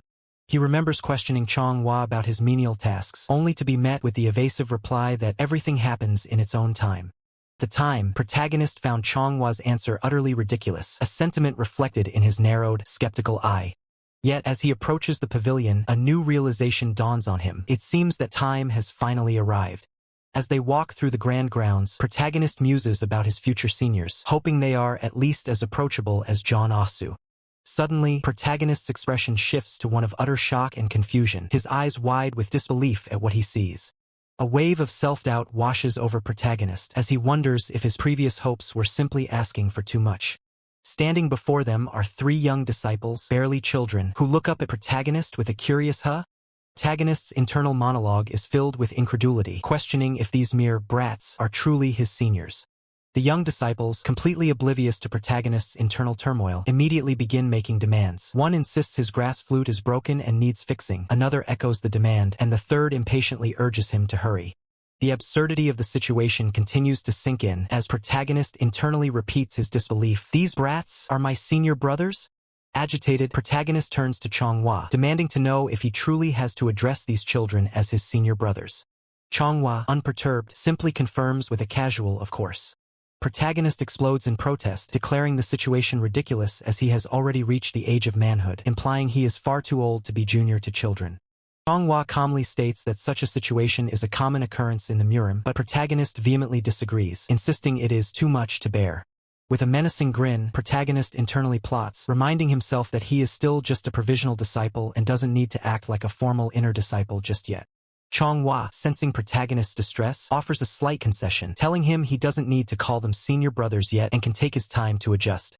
Before protagonist can react, Shroomhua abruptly declares his departure, instructing everyone to introduce themselves, and then leaps away with incredible speed, leaving a bewildered protagonist to deal with his new seniors. A young senior brother, Myung-sung, confronts protagonist, demanding to know if he is the new junior disciple. Myung-sung stands tall, his gaze firm and expectant, as protagonist remains silent. Growing impatient, Myung-sung leans in slightly, pressing protagonist for an answer. Protagonist hesitantly confirms his status, and Myung-sung echoes his surprise, while the younger disciples whisper amongst themselves, wondering if protagonist is the eldest senior brother. Myung-sung chastises protagonist for his disrespectful demeanor, lecturing him on proper conduct before a higher-ranked Taoist, as protagonist internally sighs at the incessant nagging. Myung-sung muses on the peculiar upbringing of martial artists, finding their stiff-necked nature quite surprising. He sternly reminds protagonist of his Taoist name, Myung-sung, while protagonist sarcastically praises the fine little sprout of a martial artist in his thoughts. Myung-sung then directly accuses protagonist of intending to disrupt the sacred order of Wudong. He points out that protagonist's toys are distracting the junior brothers, lamenting the potential decline of Wudong if such behavior continues when martial arts practice isn't even enough. Myung-sung's eye narrows, a clear sign of his disapproval and stern resolve. Protagonist, holding a small grass flute, challenges Myung-sung, asking if he considers it a mere toy. Myung-sung internally flusters, thinking protagonist is acting like a jealous child who bullied others for a flute Myung-sung himself secretly desired. Protagonist exhales, a mischievous glint in his eye, contemplating how to liven things up a bit with his grass flute. Protagonist begins to play the grass flute, a simple but clear melody echoing through the air. The sweet notes of the grass flute drift across the Wudong courtyard, captivating all who hear it.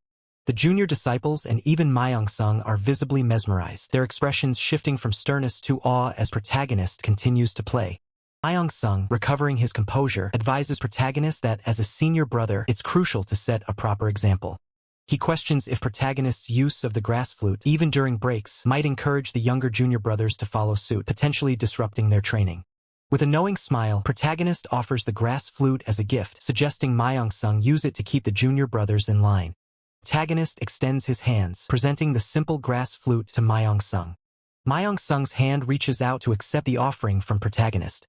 With a blush, Myung-sung reluctantly accepts the flute, feigning indifference while the other junior disciples whisper about his recent sensitivity.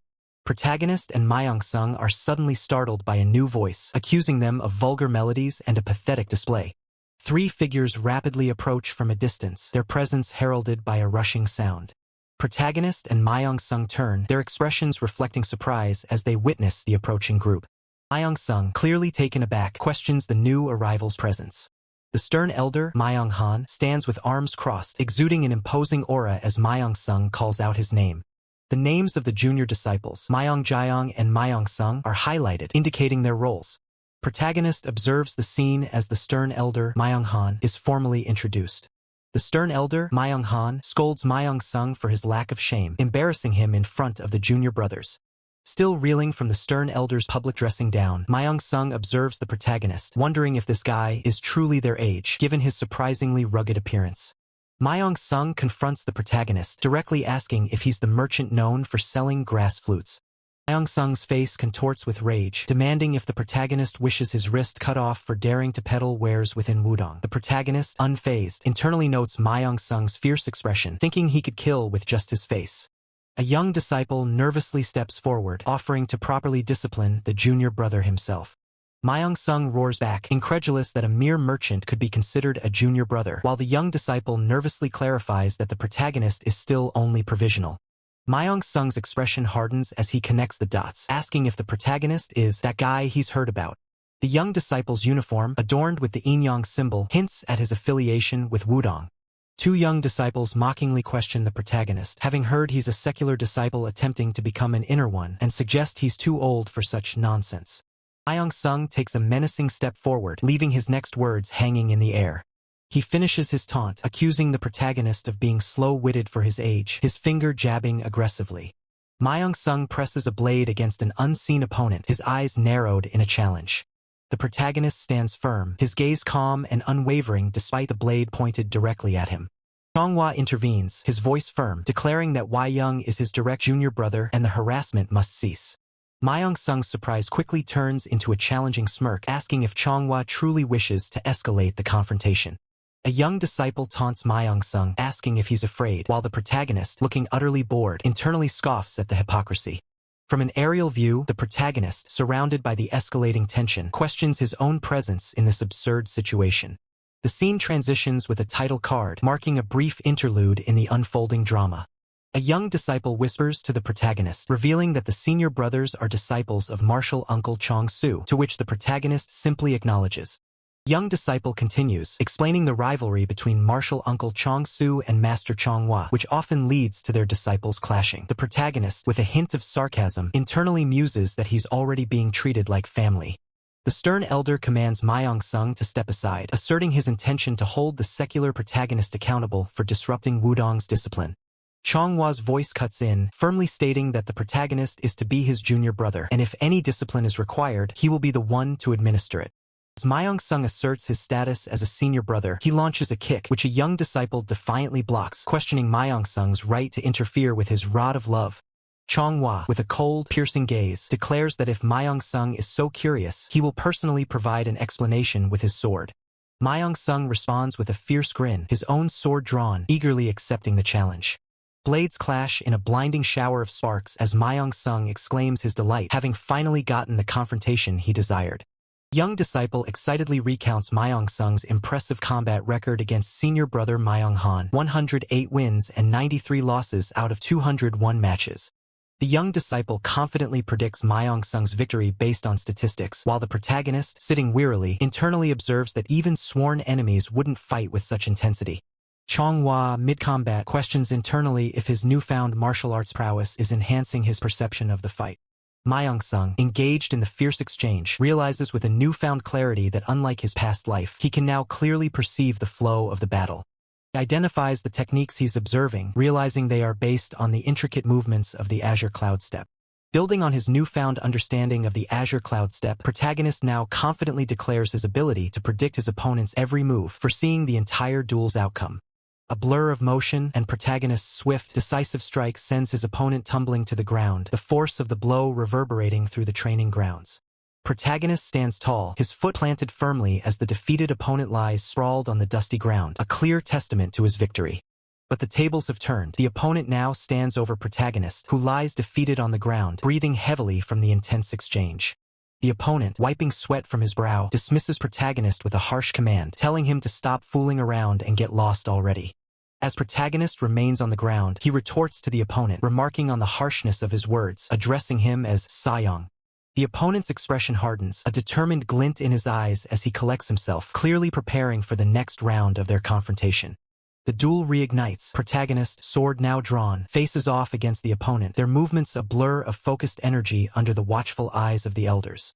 A moment of intense strain crosses the opponent's face as protagonist's relentless assault presses him hard, forcing him to exert maximum effort.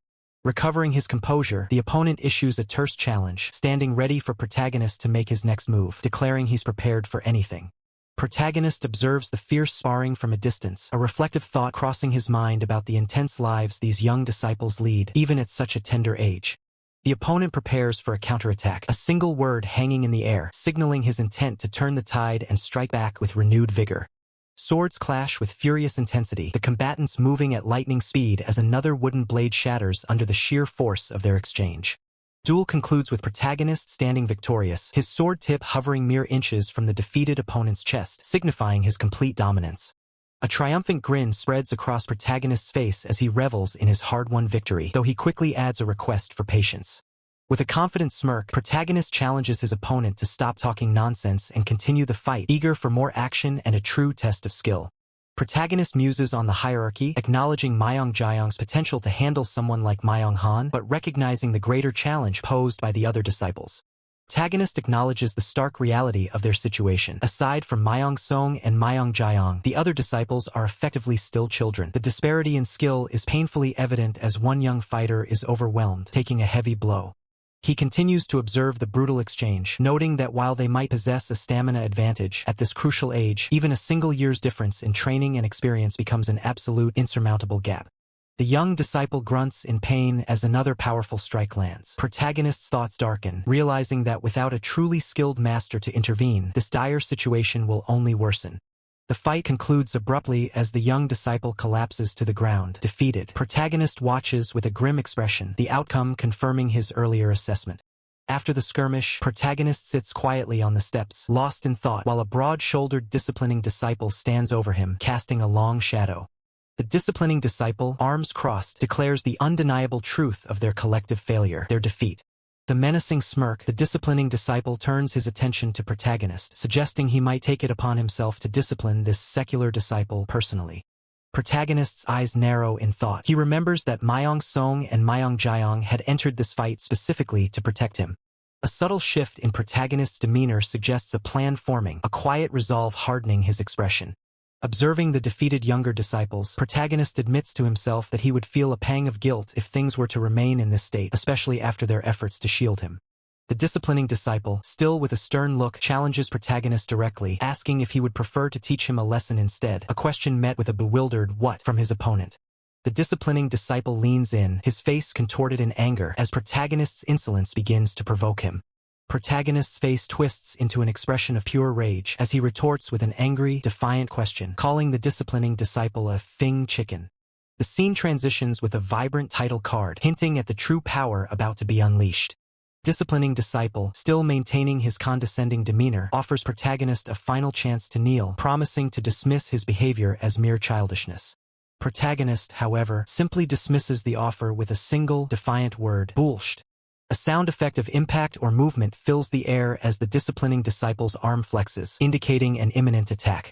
Disciplining disciple's hand is shown as he declares protagonist has chosen the penalty over the toast, implying a harsh lesson is about to be delivered. Protagonist, looking down at his opponent, sarcastically questions the disciplining disciple's age, remarking that no waiter would mistake him for a child. Enraged by protagonist's taunts, the disciplining disciple lunges forward with a furious punch, shouting, "You bastard!" The disciplining disciple's face contorts with anger as he continues his assault, yelling, "Why you?" His powerful punch slices through the air, aimed directly at protagonist, who appears to be reacting with incredible speed. Dust and debris explode from the ground, signaling a rapid movement or a sudden impact that alters the flow of the fight. Protagonist's face breaks into a confident, almost smug grin as he internally asserts that his challenge was not made without careful consideration. He reflects on his observation of the previous duels, realizing that while his opponent's martial arts levels might be higher, his eye for martial arts, his ability to perceive and analyze, is far superior. Protagonist shifts into a prepared stance, his body poised for action, ready to execute his strategy. He concludes that his advantage stems from his extensive experience in observing a wide variety of fights over a prolonged period, giving him an unparalleled understanding of combat. His keen observation reveals a critical detail. His opponent's movements, despite their power, are all fundamentally rooted in the clear cloud steps. Protagonist's internal thoughts declare his advantage. He understands the clear cloud steps intimately, allowing him to perceive and predict every single move his opponent makes. A sharp, sudden impact sends a jolt of pain through the opponent, who cries out in surprise and agony. The opponent reels back, a look of utter confusion and disbelief clouding his face, unable to comprehend what just transpired. As the opponent collapses to the ground, his hand reaching out in a desperate, futile gesture, the fight seems to have ended abruptly. Protagonist stands composed in the background, while his opponent trembles on his knees, defeated and humiliated, the dust settling around him. Suddenly, protagonist's expression twists into one of intense frustration and self-reproach as he realizes with a jolt, "I miscalculated."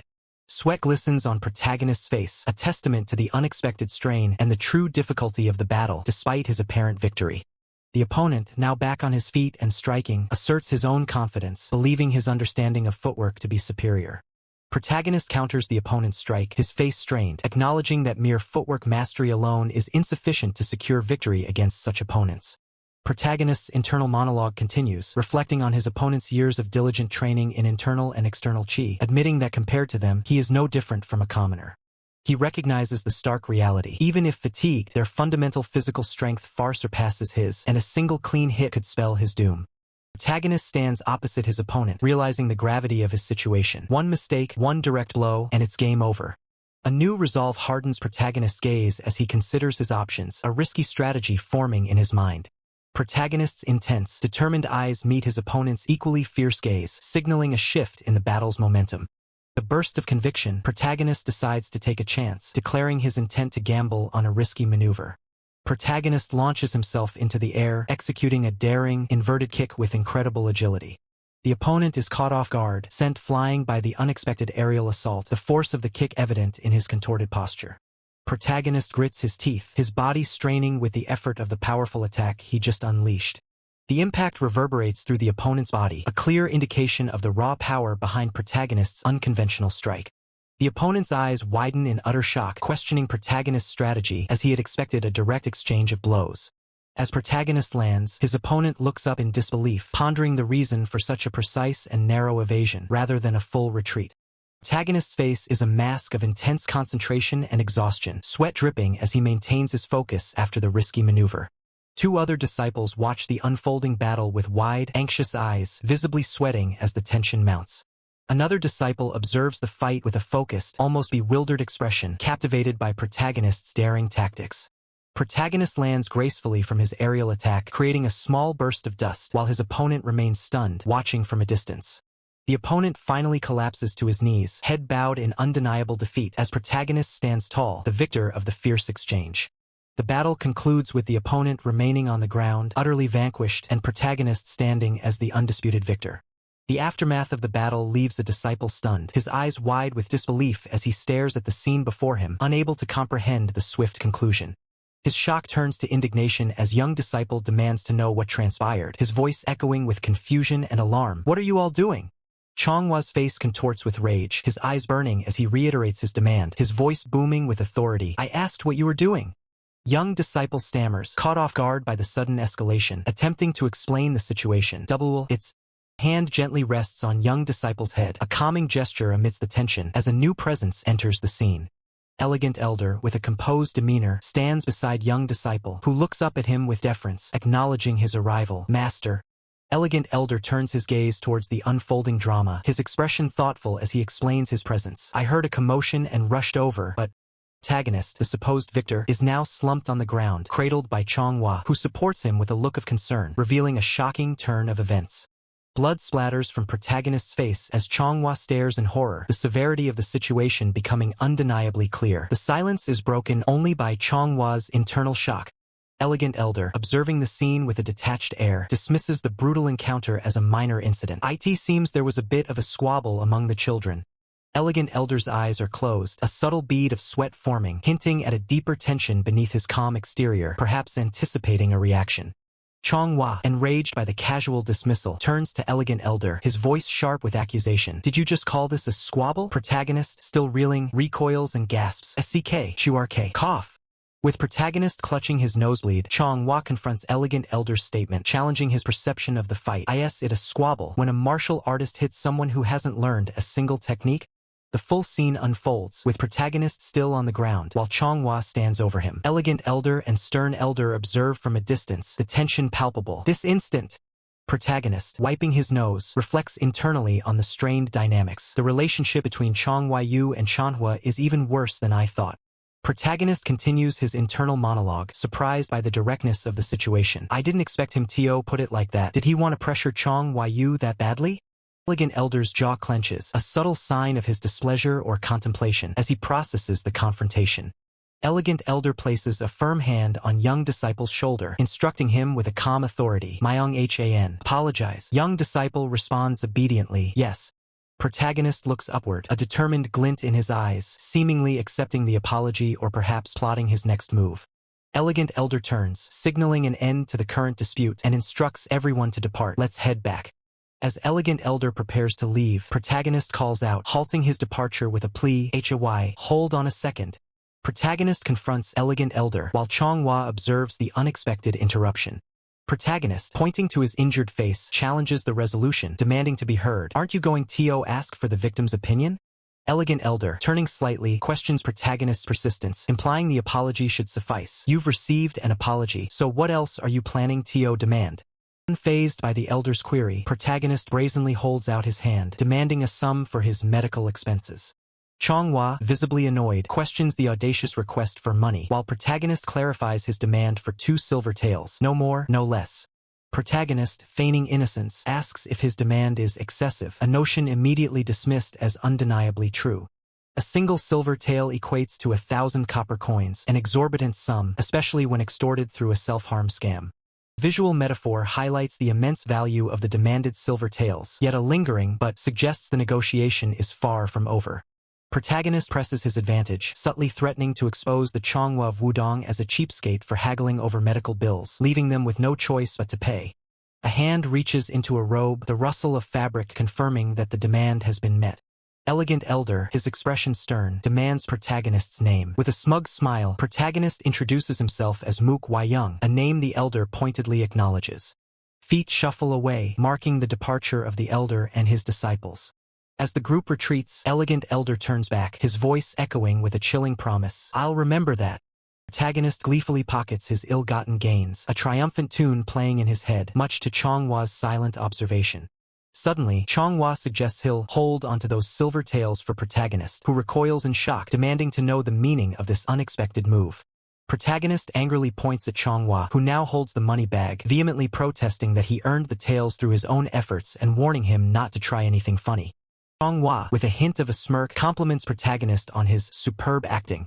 A flashback reveals Chonghua had been observing since the fight began, prompting protagonist to angrily question why he didn't intervene when he was almost seriously hurt. Chonghua clarifies that he intentionally made his presence known during the fight, subtly influencing the outcome. With a stern gaze, Chonghua questions protagonist's lack of shame for failing to land a single blow on a younger opponent. Despite a visible scratch on his cheek, protagonist defiantly declares he feels not ashamed at all. Protagonist adjusts his collar, preparing to offer his explanation. He explains his inability to fight back, stating it's only natural since he hasn't learned martial arts and cannot compare to a dedicated martial artist. Chonghua processes this revelation, a thought bubble confirming his understanding. "Not a martial artist, I see." Protagonist's expression hardens, a newfound determination gleaming in his eyes. With intense focus, protagonist declares his disinterest in a world that grants respect solely to martial artists, prompting a surprised reaction. Suddenly, the ground erupts with a powerful impact, debris scattering violently. Chonghua, composed amidst the chaos, begins to explain the strict manners and order of the Murim world, emphasizing that merely claiming not to be a martial artist doesn't change reality. He concludes his statement, revealing that being a martial artist is an inherent rule of their world, regardless of one's personal declaration. Protagonist, with a firm grip on a disciple's shoulder, declares his intention to instill manners, warning them not to tense up their bodies. A powerful fist slams into the ground, narrowly missing the head of a fallen disciple, as protagonist sternly warns them, "You'll get hurt if you're not careful. Got it?" Young disciple, face contorted in pain and fear, manages a choked plea, "Wait a minute." From that day forward, a new and grueling routine was added to protagonist's daily life, forever altering his path. The new routine was training with Chonghua, a regimen protagonist found anything but simple as he struggled under immense weights. Chonghua observes with a calm smile as protagonist endures a barrage of energy, a training that felt like being beaten to death once it concluded. A young disciple, wiping his brow with a satisfied smile, exclaims, "Phew, how refreshing." The narrator notes that while this was also called acupressure stimulation, its intensity paled in comparison to Chong Su's methods. While Chong Su's acupressure aftereffects faded within an hour, protagonist remained sprawled on the ground, suffering from Chonghua's training, the pain lingering for over half a day. Protagonist, desperate for relief and power, internally declares his urgent need to access the martial talent shop right now. A shimmering interface materializes as protagonist reaches out, the narrator explaining that the repeated, brutal training has unlocked numerous new talents. With a cunning smirk, protagonist realizes he also possesses the 2 silver tael he cleverly extorted from Chongyu, adding to his resources. Protagonist's finger hovers over the system menu, his thoughts racing with the realization that he can finally purchase a talent to aid him right now. Protagonist's eye gleams with fierce determination, reflecting the arduous path he has endured and his resolve to overcome it. 2 shimmering silver tael rest in protagonist's palm, glowing with an ethereal light, ready to be spent on his chosen talent. Protagonist strains, shirtless and sweating, to lift a heavy dumbbell. Chonghua calmly asks if he finally feels his hard work paying off. Chonghua's voice echoes, questioning protagonist if he can finally feel the rewards of his relentless efforts. Protagonist's sculpted muscles flex and strain under the immense weight, beads of sweat glistening on his chiseled physique. Protagonist retorts, his expression a mix of exhaustion and irritation, flatly stating, "Not at all. Every day is just pure agony." Chonghua closes his eyes, a hint of disappointment in his tone, lamenting that he had hoped protagonist would find joy in his own growth. Chonghua's fist clenches, signaling the end of their brief exchange as he announces, "Well, let's start with our usual routine." Chonghua's fist descends with focused intent, poised to deliver another impactful blow. Chonghua, settling into a low stance, calmly advises protagonist, don't tense up your body, okay? Chonghua unleashes a potent, aura-infused strike, the sheer force of his attack sending heavy training weights scattering violently. Protagonist's face contorts in a grimace of pure agony, his teeth gritted as he endures the relentless assault. Even amidst the relentless assault, protagonist's internal thoughts reveal a surprising realization. He recognizes the immense power of an 8th-class technique, finding it far more potent than anticipated. A faint, almost maniacal chuckle escapes him. His internal monologue continues, a cunning plan forming in his mind. He muses that there's no need to chase expensive, high-grade talents. Simply stacking up on even the lowest-grade ones could be enough. Chonghua, meanwhile, clenches his fist, a subtle energy radiating around it. A flicker of confusion crosses his calm expression as he senses something unexpected, a tingling sensation from his own power. Wide, confident grin spreads across protagonist's face as his internal scheming intensifies. He imagines a path to becoming the strongest in the world, not through rare gifts, but by maximizing the potential of even 8th and 9th class talents. Protagonist wipes his mouth, a puzzled expression replacing his earlier glee. He directly questions Chonghua, asking why he's suddenly become so incredibly sturdy. From above, Chonghua casually stretches his arms, acknowledging protagonist's observation with a relaxed demeanor, stating that the reason doesn't particularly matter. A wide, almost sinister smile spreads across Chonghua's face, his fist glowing with a potent blue aura. He declares that since protagonist's body can now withstand it, he can finally start hitting him with more force. Protagonist's eyes widen in alarm, his gaze fixed on the rapidly approaching fist, now crackling with intense blue energy, ready to deliver a devastating blow. A powerful pang echoes through the training ground as the impact creates a visible crater in the earth. The narrator muses that while expensive things might have their merits, there's always an underlying reason why things are cheap. Scene shifts to a title card, presenting the chapter's Korean title in bold, elegant script, signaling a new segment of the story. A young disciple peeks over a low wall, his eyes wide with surprise, having witnessed the intense training session. Protagonist lies sprawled on the ground, a wisp of smoke rising from his battered form, as the young disciple calls out from the wall, asking if he's alright. Protagonist's internal reply is immediate and unequivocal. I'm not okay at all. Protagonist slowly pushes himself up, clutching his chest in pain. The young disciple, still observing, offers a tip. If it hurts too much, try screaming. He sometimes goes easy if you do. Protagonist's internal response is filled with bitter experience. He never does that for me. As protagonist, now partially clothed, attempts to leave, the young disciple earnestly asks if he should intercede and request Chonghua to go easy. Protagonist quickly declines, fearing such an intervention would only exacerbate his predicament. The young disciple waves enthusiastically, wishing protagonist a safe trip to Gakchen Hall. Protagonist responds with a weary, dismissive yeah, as he continues his walk. A bead of sweat trickles down protagonist's temple, his expression a mix of exhaustion and resignation as he contemplates his next destination. Protagonist's internal monologue continues, observing the young disciple's well-meaning but ultimately unhelpful gestures. He thinks that while the junior means well, his actions only make things more awkward. As protagonist walks away from the sect buildings, his thoughts are clear. He needs to escape the Wudong sect as quickly as possible. Inside Gakchen Hall, the elegant elder looks sternly at protagonist, informing him there's no work today and simply telling him to leave.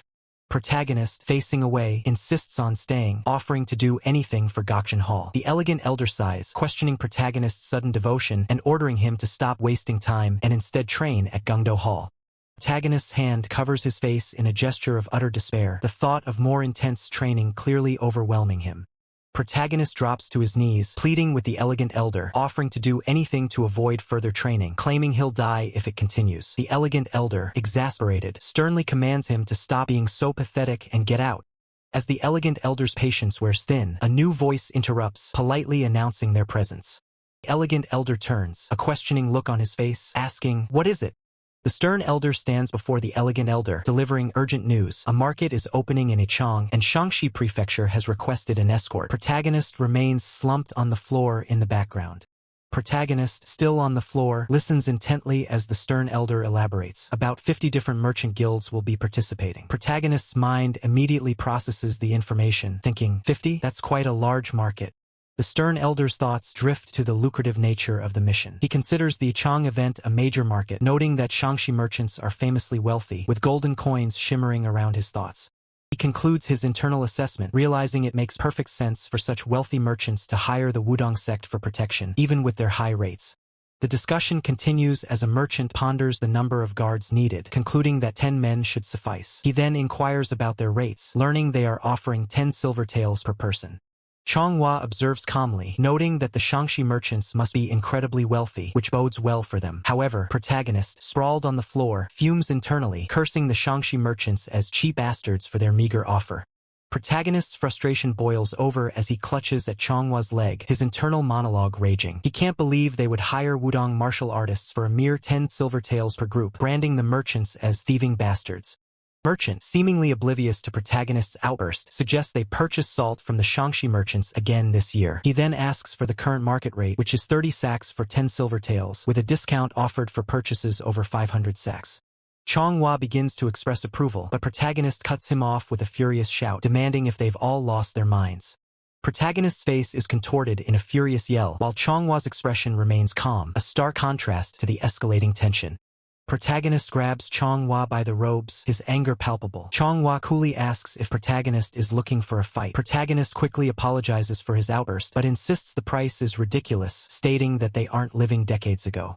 Chonghua retorts, questioning what protagonist could possibly know, as he wasn't even born back then. Protagonist's internal thoughts confirm Chonghua's words, remembering his regression.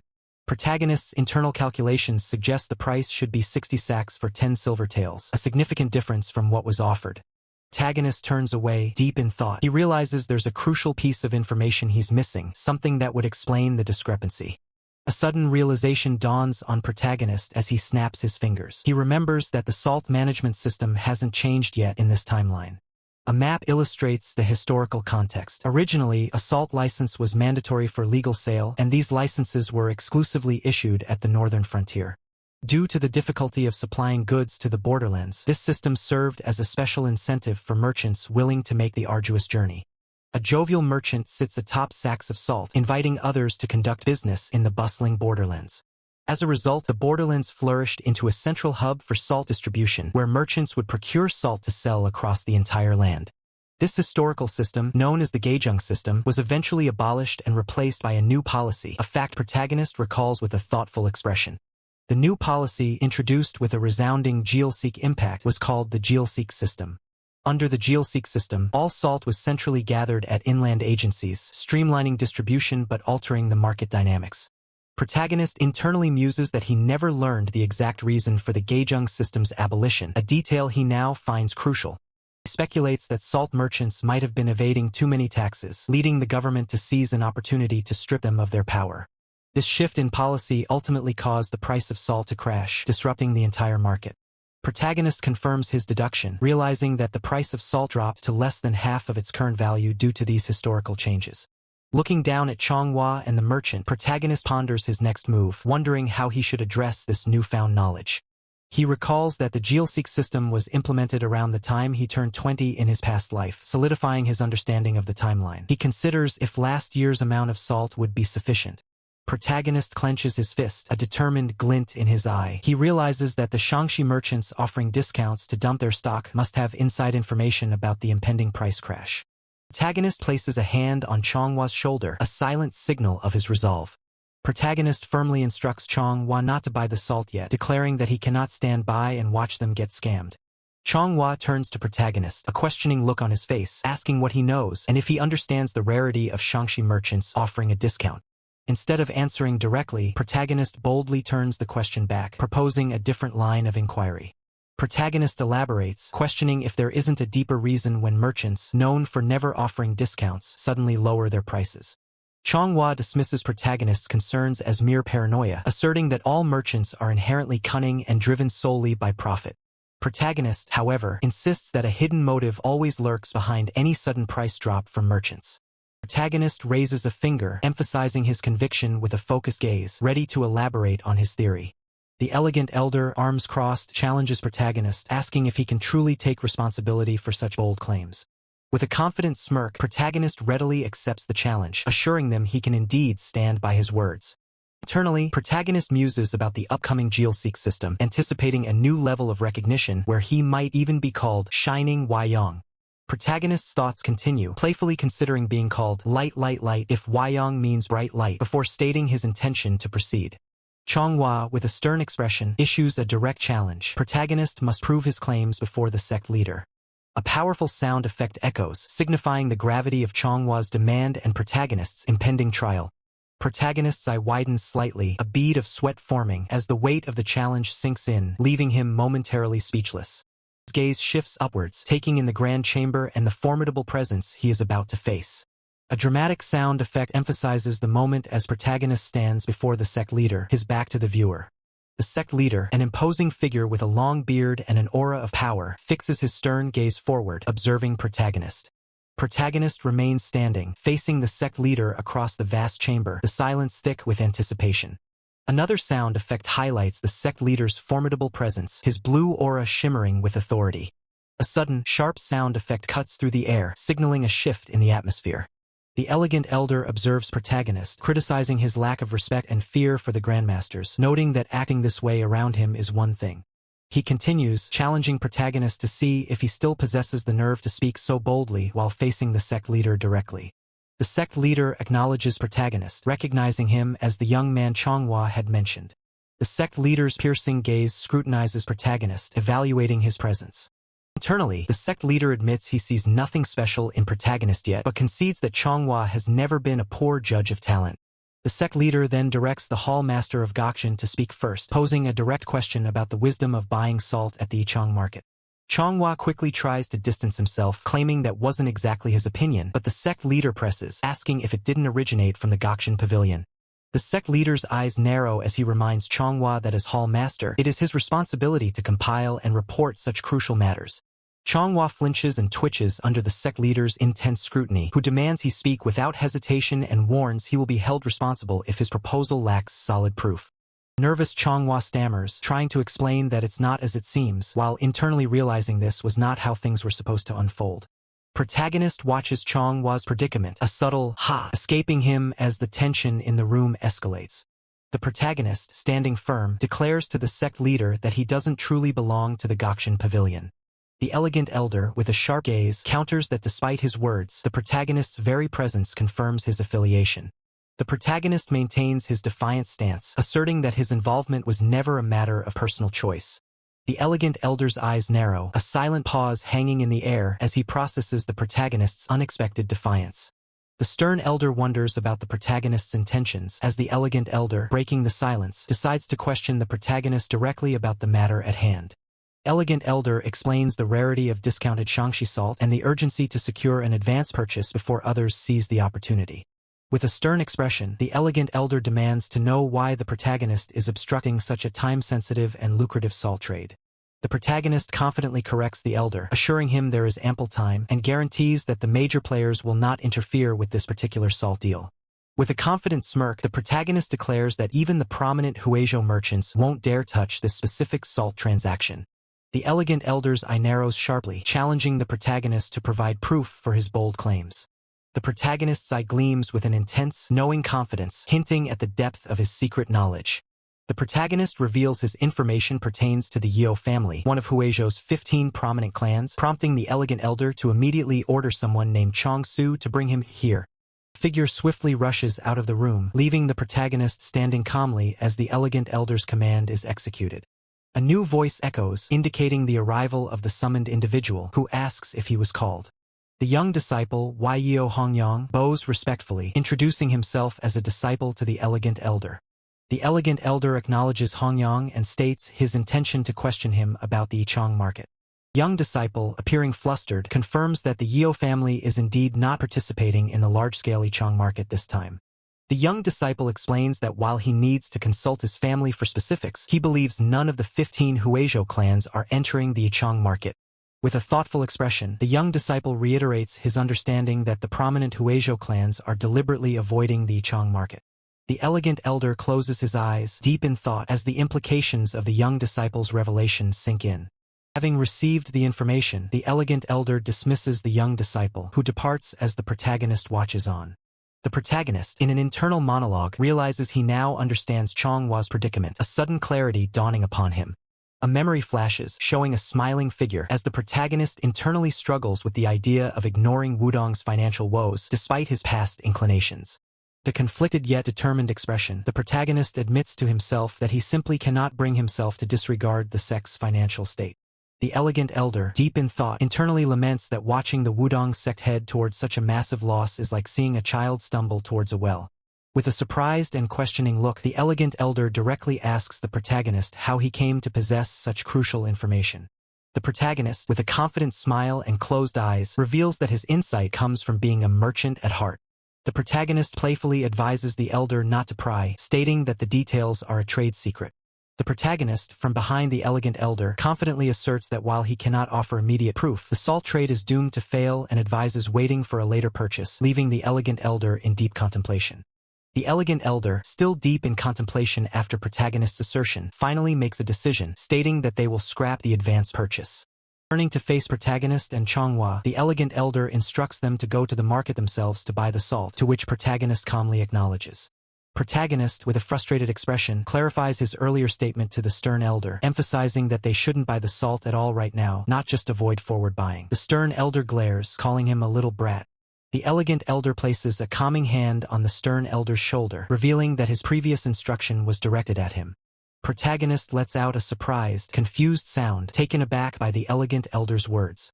Protagonist stands wide-eyed, his expression a mix of shock and disbelief as he processes the elegant elder's sudden redirection. The elegant elder's gaze hardens, fixing protagonist with a stern, unwavering stare, signaling a serious turn in the conversation. The elegant elder's voice rings with authority as he commands protagonist to take Chong-su with him to the market and bring back the salt. The elegant elder continues, laying down a challenging condition. Protagonist must purchase the salt for less than the current market price, warning that failure will result in personal punishment. Protagonist throws his hands up in exasperation, loudly declaring the condition to be completely unfair. Protagonist continues his impassioned protest, questioning why they can't simply wait to buy the salt and how he is expected to negotiate a lower price from shrewd Shangxi merchants without the benefit of forward buying. The elegant elder, with a contemplative expression, begins to explain that their involvement in the salt trade extends far beyond merely covering the sect's operational costs. The elegant elder's hand gestures over a stylized map, revealing their true objective: to ensure a stable salt supply for Hubei province and to maintain the well-being of its people, necessitating purchases regardless of circumstances. Protagonist, still defiant, points out that they've missed the chance for a discount and suggests it's only fair for the elegant elder to make up the financial difference. The stern elder, with a smirk, taunts protagonist, questioning his negotiation skills despite his claims of being a merchant, adding that such a lack of talent would be utterly disappointing. Protagonist's eyes widen in disbelief and anger, exclaiming that he provided the crucial advice, and now they expect him to handle the difficult haggling as well. Protagonist boldly asserts his value as top-tier talent, refusing to work for free, while the elegant elder strokes his beard, pondering the declaration. The elegant elder's expression shifts to one of resolve, conceding that a reward should suffice for protagonist's efforts. The elegant elder lays out the terms of the reward. If protagonist manages to buy the salt for less than the market price, he will receive 1% of the total savings. Protagonist's mind races, rapidly calculating the potential profit from such a deal. Protagonist, seizing the opportunity, boldly counters with 10%, to which the elegant elder calmly offers 3%. The stern elder buries his face in his hands, exasperated that protagonist is even haggling over this, while the elegant elder, firm, declares 5% as his final offer. With a triumphant grin and a clenched fist, protagonist loudly accepts the 5% offer, a visible aura of satisfaction surrounding him. Protagonist excitedly confirms the terms, stating that if he buys below the 10 silvertaels for 30 dan market price, 5% of the savings is his. However, the elegant elder precisely corrects him, explaining that the forward buying price is actually 9 silvertaels for 30 dan. Protagonist grins mischievously, his eyes gleaming with cunning, as he declares the elegant elder's correction is mere chump change compared to the massive profit he anticipates pulling in. Protagonist, with a confident and slightly playful smirk, reminds the elders to uphold their word regarding the agreement. As protagonist departs, the elegant elder and stern elder remain, a lingering tension filling the room. The stern elder, with a hesitant expression, questions the elegant elder's decision. The elegant elder responds, stating that protagonist's words are credible, and buying cheaply benefits them both, so he has no objection. The stern elder, still puzzled, asks the elegant elder how he knew protagonist possessed such a strong fondness for money. The elegant elder lets out a soft sigh, a subtle smile playing on his lips as he keeps his thoughts to himself. Narration continues, highlighting a fundamental truth of commerce. A man who proudly calls himself a merchant would never turn down a chance to make money, a voice explains as the protagonist sprints across the vast, open courtyard of the complex. The calm atmosphere is broken by the distant sounds of music as Shroomhua and a small group of disciples gather on an elevated walkway, their attention drawn by an unseen event. Shroomhua, with a blade of grass casually in his mouth, lets out a surprised OSU before questioning Boo, his expression shifting from calm to intrigued. Young disciple calls out to protagonist, asking why he isn't at the main headquarters as protagonist dashes away. Panting heavily, protagonist kneels and urgently asks if anyone present has a connection to the Sansu merchants, his face etched with concern. Shroomhua, arms crossed, ponders aloud why Sansu merchants would even come to Wudong, reasoning they'd go to Mount Hua or Zongnam if they sought to become secular disciples. Below, two disciples listen intently. Protagonist, hands on hips, admits he considered that possibility but asked anyway, demanding to know what exactly is happening. Protagonist reveals the Sansu merchants are coming to the Weichong market specifically to sell salt. Shroomhua, unfazed, retorts that it's common for Sansu merchants to sell salt in Gangnam, questioning the significance of protagonist's revelation. A powerful fist clenches, radiating an aura of intense frustration and impending action. Protagonist declares with conviction that the entire situation is a total scam, his gaze sweeping over the assembled disciples. Shroomhua's eyes widen in surprise, a clear sign of his disbelief at protagonist's bold statement. With a tight jaw and a grimace of disbelief, Shroomhua utters a single, stunned word. What? One of the disciples, his face contorted in anger, demands to know if the Sansu merchants intend to exploit them, especially with something as vital as salt. Disciple bows his head in frustration, lamenting the audacity of the Sansu merchants to meddle with their territory. The disciples erupt in fury, shouting about crushing the scum Sansu merchants. Meanwhile, the narrator observes that, in the end, they are all just merchants who exploit others. Protagonist, with a sly smile and crossed arms, points out that this very dynamic is precisely why distinct terms like Sansu merchants and Huizhou merchants exist. An illustrative scale depicts the delicate balance of commerce, with one side overflowing and the other barely holding steady, symbolizing the core principle of merchants. But when the deception directly impacts our territory, the narrator explains, the entire conversation shifts dramatically.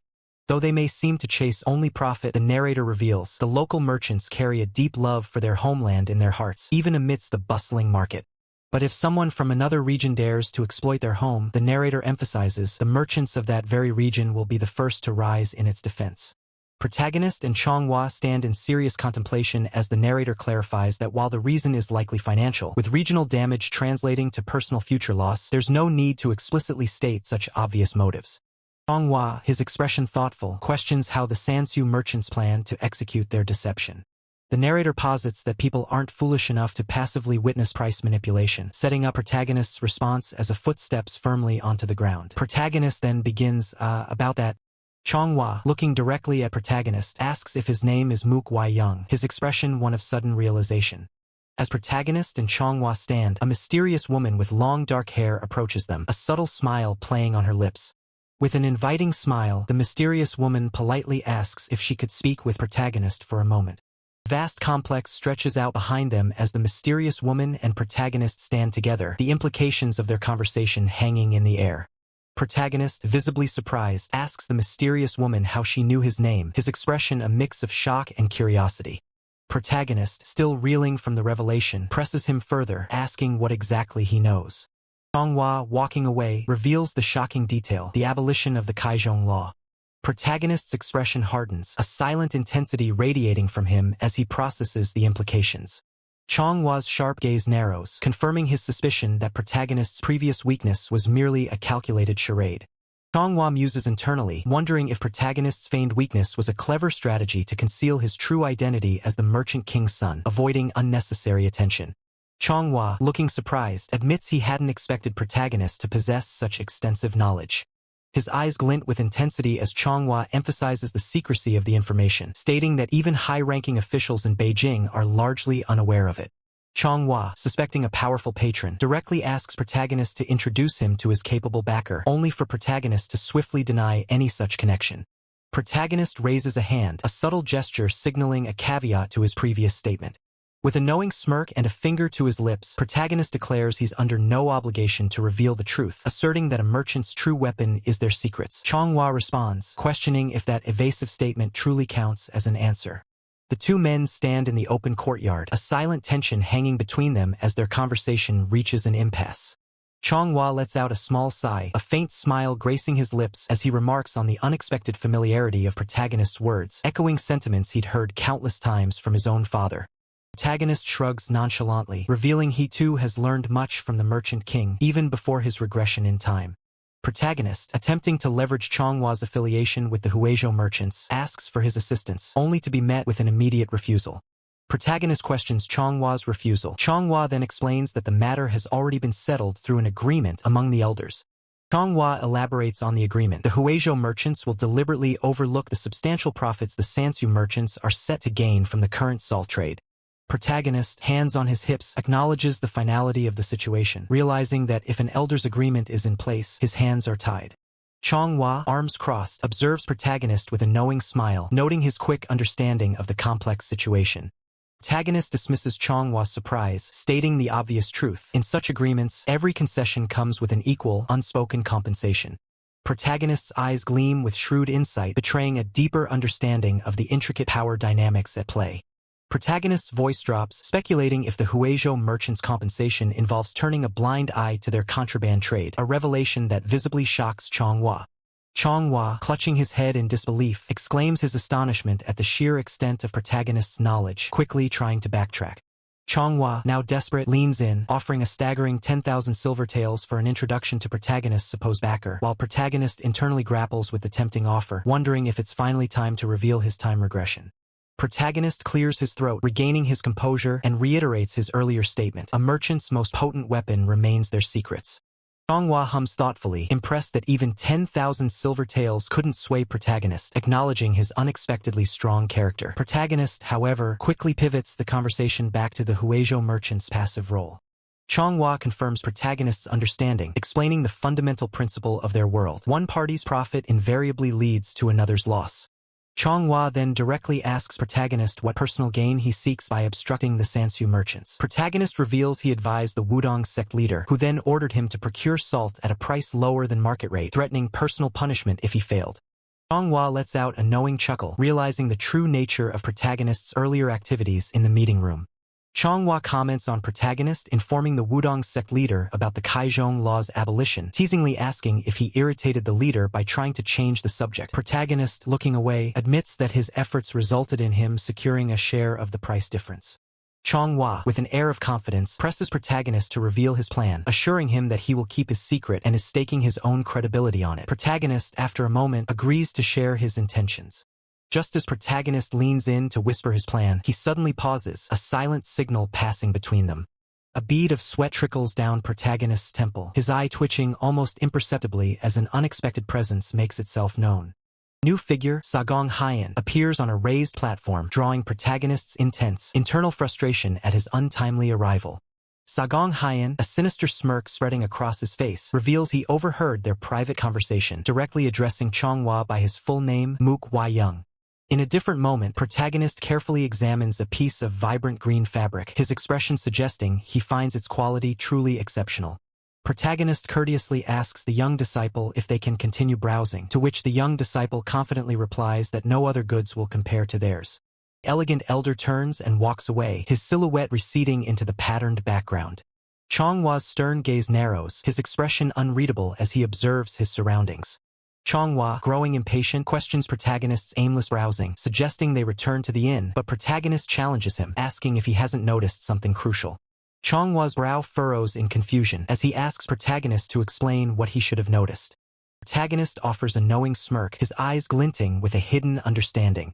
The system defines the market commissioner as a government official directly responsible for managing the market.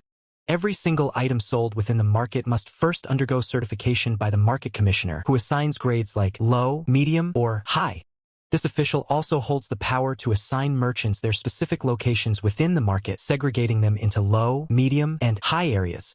Naturally, a corrupt commissioner could easily accept bribes, assigning a high grade even to low-quality goods for personal gain.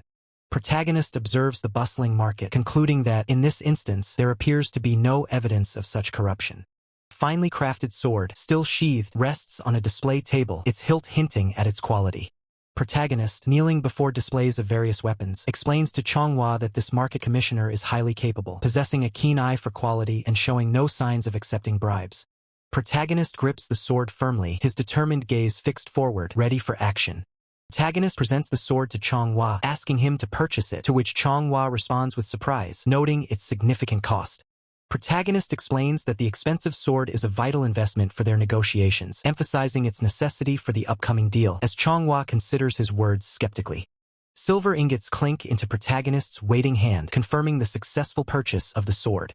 Protagonist beams, a musical note floating above his head, clearly delighted with his new sword, while Shroomhua watches with a more reserved expression. Turning to Shroomhua, Protagonist's cunning smile widens as he prepares to pose a crucial question. Protagonist reminds Shroomhua of his earlier explanation, confirming that the market commissioner is both capable and fair, to which Shroomhua reluctantly agrees. Protagonist explains that the shop where he acquired the sword, despite its prime location, was a mediocre establishment selling a mix of high and low-quality items, an unusual choice given the commissioner's supposed fairness. Protagonist challenges Shroomhua, asking why a supposedly fair and capable market commissioner would make such an unprofitable decision, leaving Shroomhua in thoughtful silence. Protagonist's lips curve into a knowing smirk, clearly enjoying the unfolding realization. Protagonist stands confidently, holding the sword aloft, declaring that the true clue lies with the person who forged it. Protagonist stands confidently, holding the sword aloft, declaring that the true clue lies with the person who forged it. His mind already racing, he prepares to reveal the crucial detail. Shroomhua acknowledges the sword's fine craftsmanship but questions the true significance of its maker. With a sharp, deliberate motion, Protagonist draws the blade, the sound of steel sliding from its scabbard echoing distinctly. Protagonist's eyes narrow with intense focus, a confident glint in his gaze as he prepares to unveil the key information. The name Yiwi Zhang is clearly etched onto the sword scabbard, revealing the identity of its esteemed craftsman. Shroomhua identifies the maker as Myung Han, a renowned blacksmith from Beijing, but Protagonist interjects, hinting at an even more noteworthy detail. With a confident grin, Protagonist points downwards, revealing that the famed blacksmith is, in fact, from Yichang itself. Shroomhua questions if this implies the market commissioner is secretly granting special treatment to Yichang merchants, as the Yichang Guild Hall stands prominently in the background. Shroomhua finds such favoritism unfair, but Protagonist explains it is only human nature to favor those from one's hometown, noting that other merchants receive similar treatment elsewhere. Protagonist concludes that this sword, crafted by a local artisan, will therefore make the perfect gift to curry favor. He believes the commissioner's keen eye will recognize the sword's quality, and his deep local patriotism will ensure he highly values artisan Yiwi Zhang's name. Protagonist confidently states the sword's inherent value will secure the market commissioner's favor, even as Shroomhua begins to question their Wudong origins. Shroomhua, observing Protagonist, reflects on his surprising knack for business, a thought bubble lingering above his head. The grand, traditional building of the market commissioner stands, a testament to his influence, as Shroomhua's thought concludes that Protagonist certainly has a knack for business. Inside, a voice expresses honor at the visit from the head of Gokjin Pavilion of Wudong, as a table laden with tea and traditional snacks awaits. The market commissioner, holding the sword, is visibly surprised as he recognizes it as the work of master craftsman Yiwi Zhang. The market commissioner notes the sword's immense value, but Protagonist humbly dismisses the cost, presenting it as a token of Wudong's sincerity. Protagonist, with a determined air, respectfully announces that he will take the lead in the discussion from this point forward. With a charming smile, Protagonist reveals the actual topic of their visit, the fluctuating price of salt. The market commissioner demonstrates his keen awareness of the salt price issue, citing the abolition of the gaejung system, much to Protagonist's relief. The market commissioner confidently assures them that he has already taken measures to keep the brokers strictly in line. A subtle smirk plays on the commissioner's lips, hinting at his absolute control over the situation. The commissioner explains his brokers are all Yichang natives, driven by absolute local patriotism, ensuring they won't allow market prices to be disrupted. Protagonist grins widely, realizing that with the commissioner's firm control, Wudong has absolutely nothing to worry about. Narration explains that despite shared origins, regional differences in dialects, customs, and measures made the broker's role crucial in reconciling market discrepancies. The narration continues, emphasizing the potential for disruption if these powerful brokers chose to complicate matters. One broker stretches casually, highlighting their potential to disrupt the market with a nonchalant ease, while another watches nervously. The scene shifts, showing the lower half of a figure moving away, leaving the market's intricacies behind. Protagonist sits, wide-eyed and startled, as an unexpected sound or event captures his full attention, hinting at a new development. Still wide-eyed and startled by the sudden commotion, protagonist demands to know what is unfolding. A nearby attendant explains that a merchant, unhappy with current market conditions, is causing a significant scene. Shroomhua, excusing himself for a moment, assures protagonist he will return shortly and invites him to make himself comfortable. Protagonist acknowledges his words with a simple "understood." The wooden door slides shut with a soft, distinct tack sound, sealing Chonghua's departure. Protagonist sits calmly at the table with Elegant Elder, a faint hum escaping his lips as they await Chonghua's return, a tranquil moment amidst the earlier commotion. Elegant Elder turns, his expression stern, reminding protagonist that it is best not to even mention the gang system. Protagonist, unfazed, clarifies his understanding. The warning only meant they shouldn't discuss it openly in public, especially since it's a sensitive topic for ordinary civilians. With a thoughtful finger to his lips, protagonist muses on his strategy, hinting that there's another way to approach the issue. Protagonist confidently declares that there is no issue if they let information slip indirectly. A mischievous smirk plays on protagonist's face as he winks, emphasizing his cunning strategy. Protagonist explains that many of Wudong's lay disciples are active in the business world, questioning if their influence isn't also a great asset to Wudong. The narrator reveals that the issue directly affected local interests. Once protagonist dropped a subtle hint, the entire network mobilized as one. As tea is poured, the narrator muses on the unexpected reach of protagonist's influence, admitting surprise that even the brokers took action. Protagonist sips his tea, casually remarking that if he had known the outcome, he would have spent the bribe money on a much better meal. Elegant Elder's eyes narrow with a sharp, calculating gaze, reflecting the gravity of protagonist's words and the unfolding situation. Elegant Elder rises, declaring it's time to go, observing that things won't entirely go protagonist's way, implying a need for direct intervention. Protagonist and Elegant Elder move with hurried steps along the pathway, their quick pace indicated by the hudadak and jiabeek sounds. Protagonist, still moving, questions the sudden change in their plans, seeking an explanation for the abrupt departure. Elegant Elder simply instructs protagonist to look over there, directing his attention to something in the distance. Protagonist shields his eyes, scanning the horizon with a puzzled expression, trying to discern what has captured Elegant Elder's attention. Close up on protagonist's eye reveals a sharp, irritated gaze, accompanied by a soft fesque of annoyance as he finally spots the cause of the commotion. Protagonist lets out an exasperated sigh, holding his head as a group of 3 men approaches in the distance, confirming his displeasure. Elegant Elder, with a serious expression, questions if the approaching individuals causing a scene are from an unorthodox sect. Elegant Elder corrects protagonist, stating that despite appearances, they are actually from an orthodox sect. Protagonist, surprised, asks how he could possibly know. Elegant Elder reveals his secret, explaining that he spotted a familiar face among the approaching group, giving away their true affiliation. A bald man in the approaching group with an ominous smile utters the name Sagong Hyan, his recognition hinting at a significant confrontation.